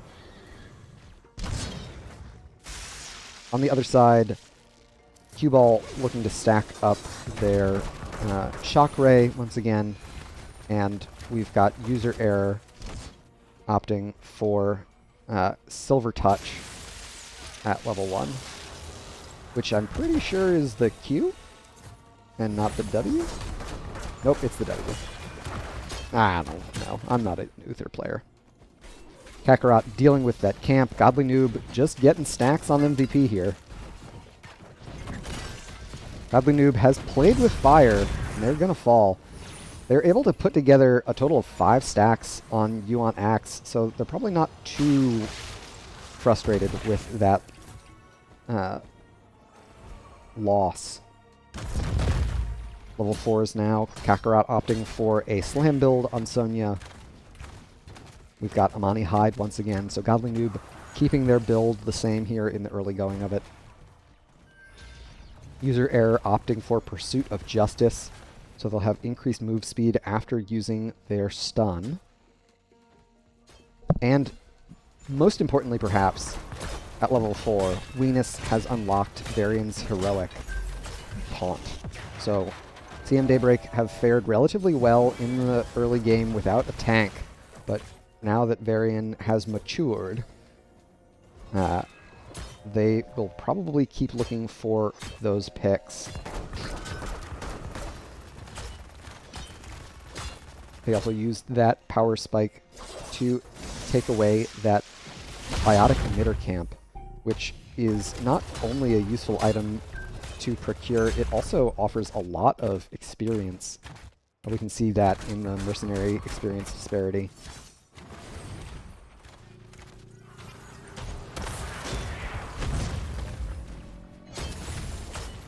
So first objective channel going over to CM Daybreak. MVP on Blaze gets a quick 15% or so. And now CM Daybreak have the opportunity to pull Hotstads in a couple different directions. Godly Noob, they haven't used the taunt just yet. There's a big slow onto the Zul'jin, but Venus cannot catch up in time. Aura Haunting Waves in. We can see that juiced up turret, but they don't have more charges of their mobility yet. User Error slowed in the oil. One more auto talk from Venus will secure the takedown. Godly Noob getting lots of stacks here, both teams having achieved level 7. There's the taunt now onto Godly Noob. Cue Ball will prevent any serious follow-up. Up to 9 stacks on You Want Axe. Up top, this camp has gone undefended. So Hotstads have taken a fair bit of damage on this wall.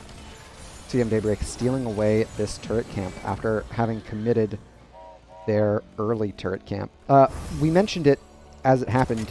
The turret camps are stronger for CM Daybreak than they are for Hotstads, thanks to the level 4 from Aura Mercenary Queen, increasing the damage.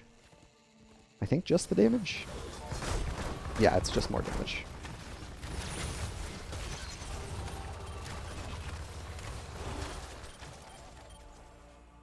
I like MVP playing footsie there on the objective, getting the progress all the way up to 91. With a half-level lead towards the heroic talent here. Of course, once again, Hotstads won't mind missing out on this first objective. It's going to give Godly Noob more opportunities to get stacked on the Zul Jin. So, look for CM Daybreak to try and drag Hotstads around the map and avoid Godly Noob as much as possible. That may be their approach. Got Heroics now. Commandeer Odin is the choice for Tychus. Godly Noob continuing to stack unfettered here. There's the stun in onto King. They pop the trait, but they'll lose the Mei. Bunker gets dropped. Aura into the bunker. Godly Noob very low here. Up to 15 stacks if you want Axe. So CM Daybreak really want to take care of this mid fort. They've committed heavily to it. Oh, Godly Noob stands a little too close to the fire and gets burned. MVP able to connect with the jet propulsion, and Aaron lands those Odin auto attacks to finish it out. Thank you for the raid, TokiB. If you're just joining us from Toki's stream, then you are joining us in Game 4 of a Best of 5 series. Hotstads currently up 2-1, but CM Daybreak are bringing it to them here in game number 4. 6 takedowns to 0 in their favor. Avalanche connects with none. Venus jumps right into the blizzard. Oh my god, the CC follow-up from Cue Ball takes out 2. King went fishing with the Avalanche, but in the end, it was Cue Ball's black hole that caused more pain to CM Daybreak.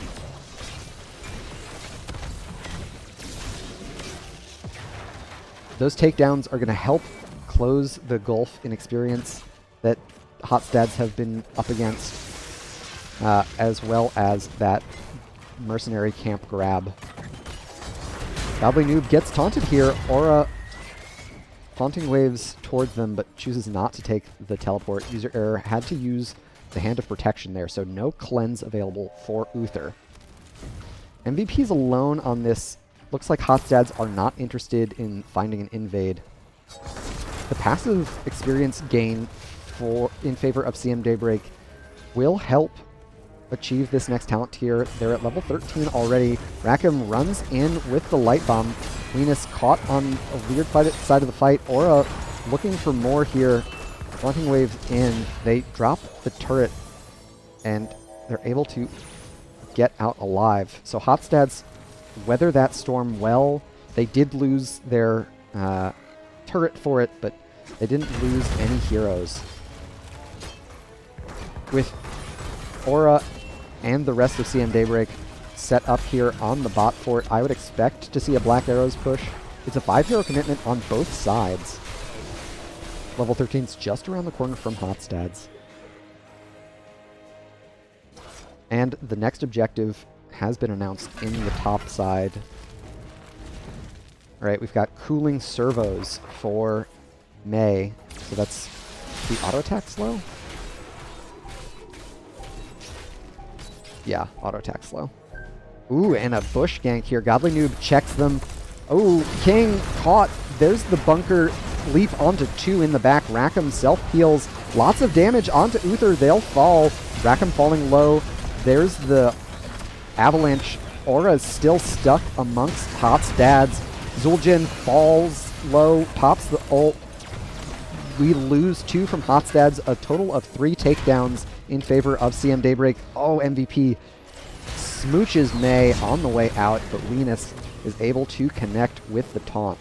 Would love to see CM Daybreak get aggressive, start working on that bot fort. Instead, they're going to make the rotation here to take away the siege camp from Hot's dads, as well as get some objective progress from MVP.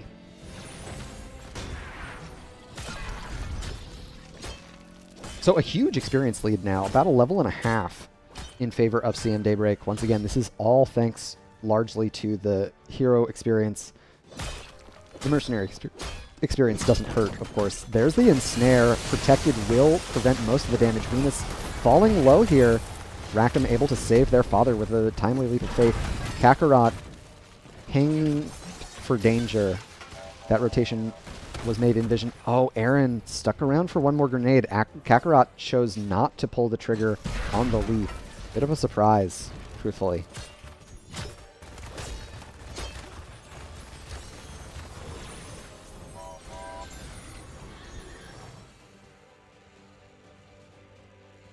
Level 16's in their hands. I'd expect CM Daybreak to come invade this camp, opting instead to do their safe side camp.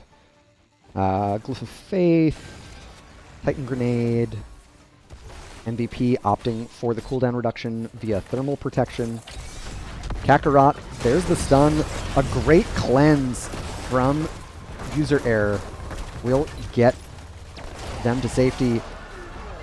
A great grenade.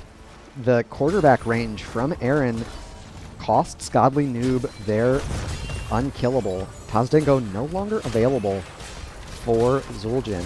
So CM Daybreak will take their prize of bot fort. Really well done. Melville Smith, thank you for the raid. Welcome everyone to the Nexus Gaming Series.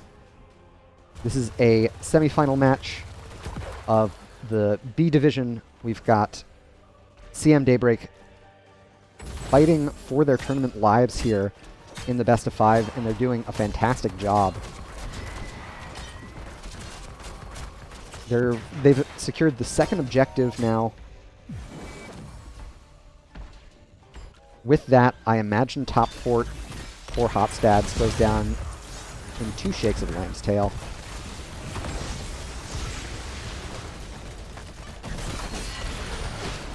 CM Daybreak choosing to stay grouped up here. I'm a little surprised, truthfully, and they've not preserved the Protector HP. So after getting half of the top fort HP and eliminating it, they're all done with the objective. It's a bush party. Godly Noob checks it. Godly Noob has been doing a lot of heads-up bush checking with their revolving axes and their ensnare. Ensnare, a really cheap cooldown to check bushes with, thanks to its cooldown reduction component when it does not connect.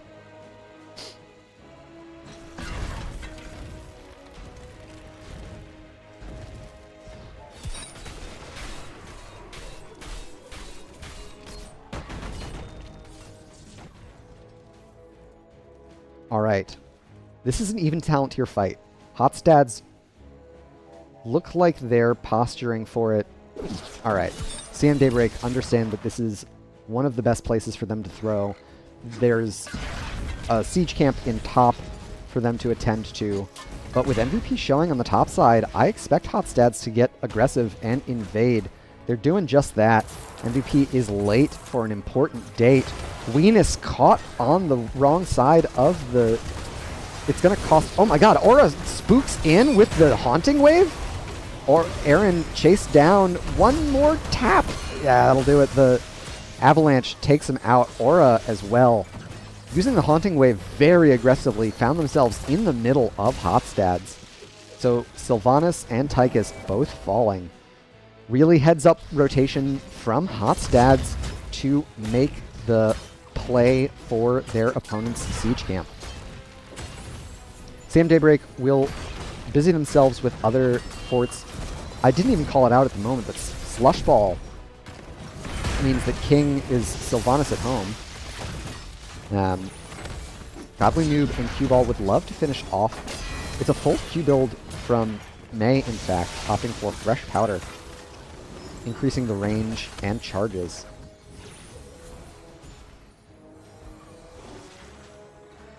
Even with those kills and camp steal, CM Daybreak still very far ahead towards the Storm talent here. That's due largely at this point to the passive experience gain, which of course has increased with each of those forts being taken down. This is a pre-20 fight. Hotstads want to take this fight. CM Daybreak looks like they're happy to take it as well. Godly Noob has Tozdingo. They're raining damage in on Venus. There's the leap in from Kakarot. Venus falls. Godly Noob chasing onto Rackham. They pop the... Oh, gosh. Just a little early on the Wailing Arrow from Aura. Godly Noob will escape. So Hotstads got the fight they wanted pre-20. That's a lot of comeback XP that they've won for themselves. So they won't be without their Storm talents for too long. Additionally, the power play they've got on the battleground will give them all the space they need to close that gap. MVP and friends steal away the siege camp, as well as finish off this fort. Aura has used both Haunting Waves here. Aura, I think, is dead. Yeah, Aura is dead. Unlucky. Rackham looking for the peel with the Light Bomb. No connection on the Avalanche from May. Godly Noob is mounted up and looking. So another power play in favor of Hotstads. Sylvanas opting for Withering Barrage at level 20 rather than Bolt of the Storm.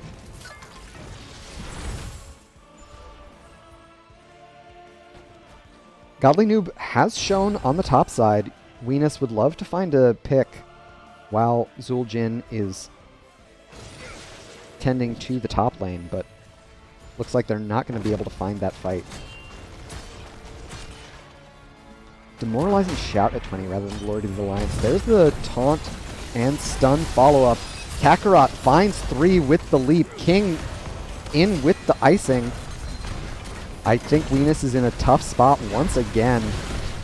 Huge stun. There's the invulnerable onto Q-Ball. It lands onto multiple. There's the first takedown. Godly Noob falling low here. They'll end up dying to Aaron. King getting the kill with the big one. Increased damage and area on May's Snowball every 15 seconds. Q build is funny. Not one that I am accustomed to seeing, but King is definitely getting a lot of value out of it. Aura would love to get this takedown on Kakarot. Objective progress is going in favor of Hotstads. There are a lot of structures for them to have to punch through, with that said. So as soon as they're able to, they're going to try and get through the mid fort, I would expect. Q-Ball has shown on the top side. Aura and Rackham trying to chase King down. That's a lot of damage. They don't have their trade available. Kakarot leaps in, finds Aura. MVP has the peel with the jet propulsion. Aura very low here. One more stun would do it. Oh no! A bit of a overlap on the movement. Rackham will fall, as will Aura. Unlucky. Venus trying to find a taunt here onto Q-Ball. A great cleanse from user error will get the Tassadar out of trouble. And now Varian is the one in trouble. immediately falling. Whew. It's been a pretty convincing early game for CM Daybreak, but it's all Hofstads here in the late going of it. They're going to pick up this next objective and punch through the bot fort before the robot even spawns. On the top side, it looks like CM Daybreak were able to proc their siege camp, so they'll have a little bit of counter pressure in the other lane, but man, with respawns still 20 seconds out for 2 of the 3, CM Daybreak are really short-handed in this objective defense. Zul'jin still has Tazdingo available as well, so as soon as Goblin Noob is connected with the core, it's going to be tough for CM Daybreak to push them off. Aura using the Haunting Wave early. Goblin Noob gets silenced before they can use their heroic. It doesn't matter. The Protector is still healthy. The core is not. It's going to fall, and that will be it for the series. GG and well played. Hotsdads take it in 3. Well, 3-1. They take it in 4. Point is, Hotstads are the winners. They did super well in the late game there. Godly Noob on the Zul'jin, a menace in both games 3 and 4. And another upset for the division, the lower seed team able to take it there after a very convincing late game push. Super strong showing from them. CM Daybreak were doing a fantastic job in the early going of it, but things started to fall apart there, opting to take a few too many even talent tier fights when they were ahead. And so in the end, Hotstads were able to make those fight wins matter most. All right.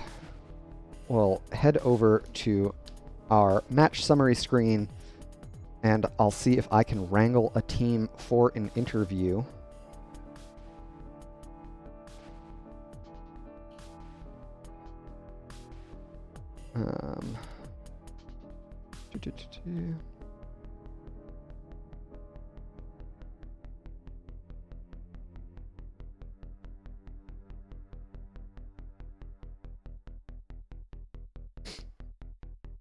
Excellent. So it looks like we will have an interview here shortly.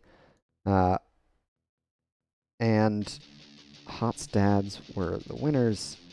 So well played to them. It's good, it's good. Let me just get a couple things set and I can have you chatting with everybody here shortly. Let's just kick over to the interview. All right. GG, well played. How are you feeling after that tight, intense series? Yeah, it was quite intense. We're feeling pretty good. Yeah, that's couldn't ask for more. I guess it was all right. No, I'm kidding. It was fucking. We were just hyped the whole time. That was a great series. We loved it. Very cool.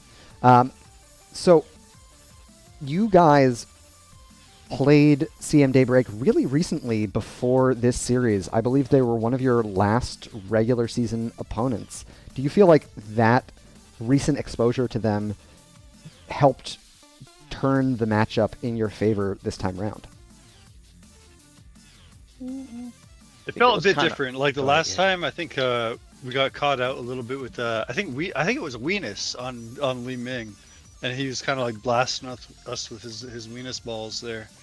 But you know, we were kind of worried about that a little bit. But you know, we did a little bit of homework on them, you know, between when we fought them and now, and I think it kind of paid off.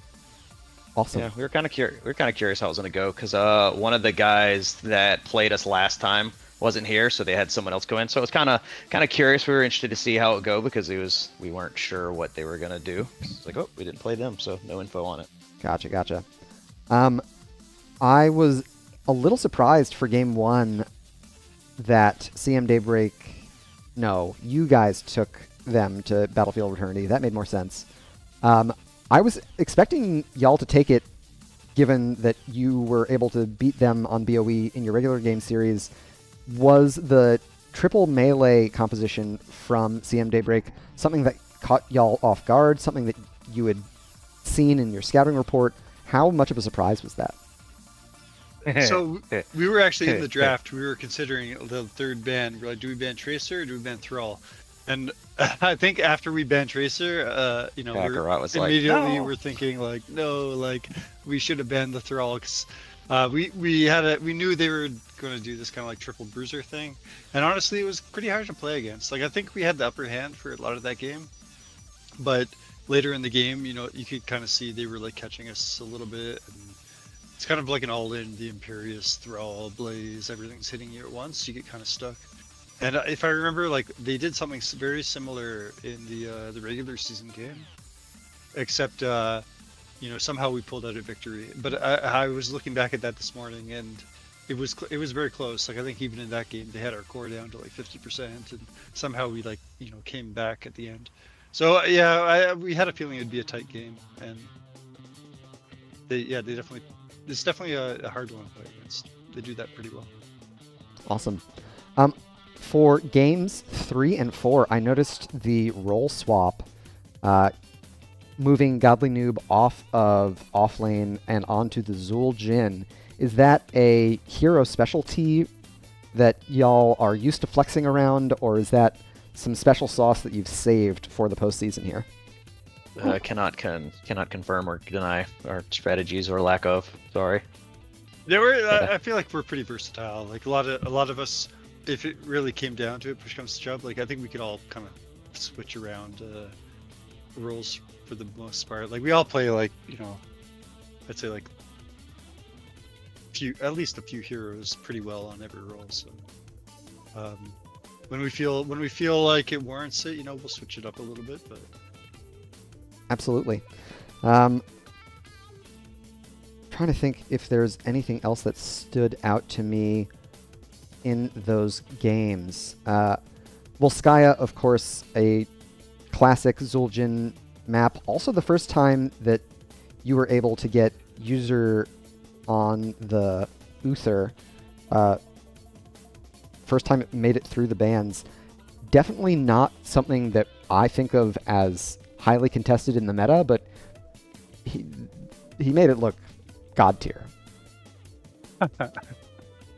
The cleanses and the D shields were just like on point every time. Yeah, he played great. It's yeah, I feel like when I think of him, I don't even think of Uther as one of his like preferred heroes either. Yeah. So we were kind of caught off guard when they were banning it. We were like, oh, what's going on here? Like, maybe, you know, maybe they looked at some map history or something. I don't know, but yeah, he played great that game. So Awesome. I guess the last thing, I mean, King in games 3 and 4. 3 we saw the Haymaker pick, 4 we saw the May pick, and then in addition to a May pick, it was a Q build May with Avalanche. Do you feel like these are underappreciated talents, or did they just look particularly good for those specific games? Like, is this a expression of your take on the meta, or is it just more of a adaptation that you saw to those specific games? To be perfectly honest with the May Q build, that's just, you know, that's what I feel like comfortable on when I play her. So I kind of just, you know, revert to comfort, and I feel like they were kind of squeezing tanks a bit that game. So you know, I still have, you know, I feel like I play most of the tanks, but they definitely were squeezing like my preferred picks. And the Haymaker choice is Haymaker the way? In the words of Peldor, Haymaker is Playmaker. That's true. Sometimes I don't know. If it rhymes, it has to be I feel true. around this, you know, around this range. It's sometimes it works. Fair point. It just kind of depends on whether you need the extra beef, right? Absolutely. All right, I'm not going to keep jawing your ear off, but before I let you get back to celebrate with your team, any shout-outs you want to give? The floor is yours. Appreciate you streaming. Appreciate our opponents. Looking forward to next week, and the season's been awesome. free shiggity, and you guys are awesome for everybody sticking around watching it. Go to the sound and give me your Twitch primes. Yeah, and shout out to CM Daybreak. Is a great match, and look forward to playing them. I'm sure we'll meet them again in the future seasons. Awesome. Is it Fantastic. wiggity? I don't remember. Thank you, Appreciate gentlemen. Have a great evening. You Yeah, too, you thanks. as well. Thanks a lot. Take care. Thanks. Bye. So there you have it. A very jubilant and confident Hotstads. They'll be going up against Gen M in the finals, the Coastal Finals of B East. I don't remember how their series went in the regular season, but it's definitely going to be fireworks. Both teams having a very strong season throughout. And with how Hotstads performed tonight, I wouldn't be surprised if they were able to make one final upset. Before I sign off, I'll make some shoutouts of my own. First and foremost, to everyone who tuned in and supported the stream. It's fantastic to get all of the community involvement that you viewers bring to our fair league. So thank you for sticking around. If you have any interest and you are not an NGS member, check them out on the web. And nexusgamingseries.org. This is on the NGS Twitch, so I assume there are links that you can find here. Follow the links. You can join the league. It's the #1 North American Amateur HOTS League. And it's all volunteer run. Big shout out to all the volunteers for all the hard work that they do to make these series fantastic.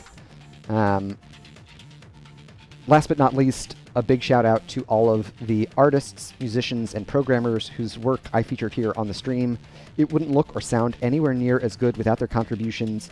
You can find them at the !credits command in chat.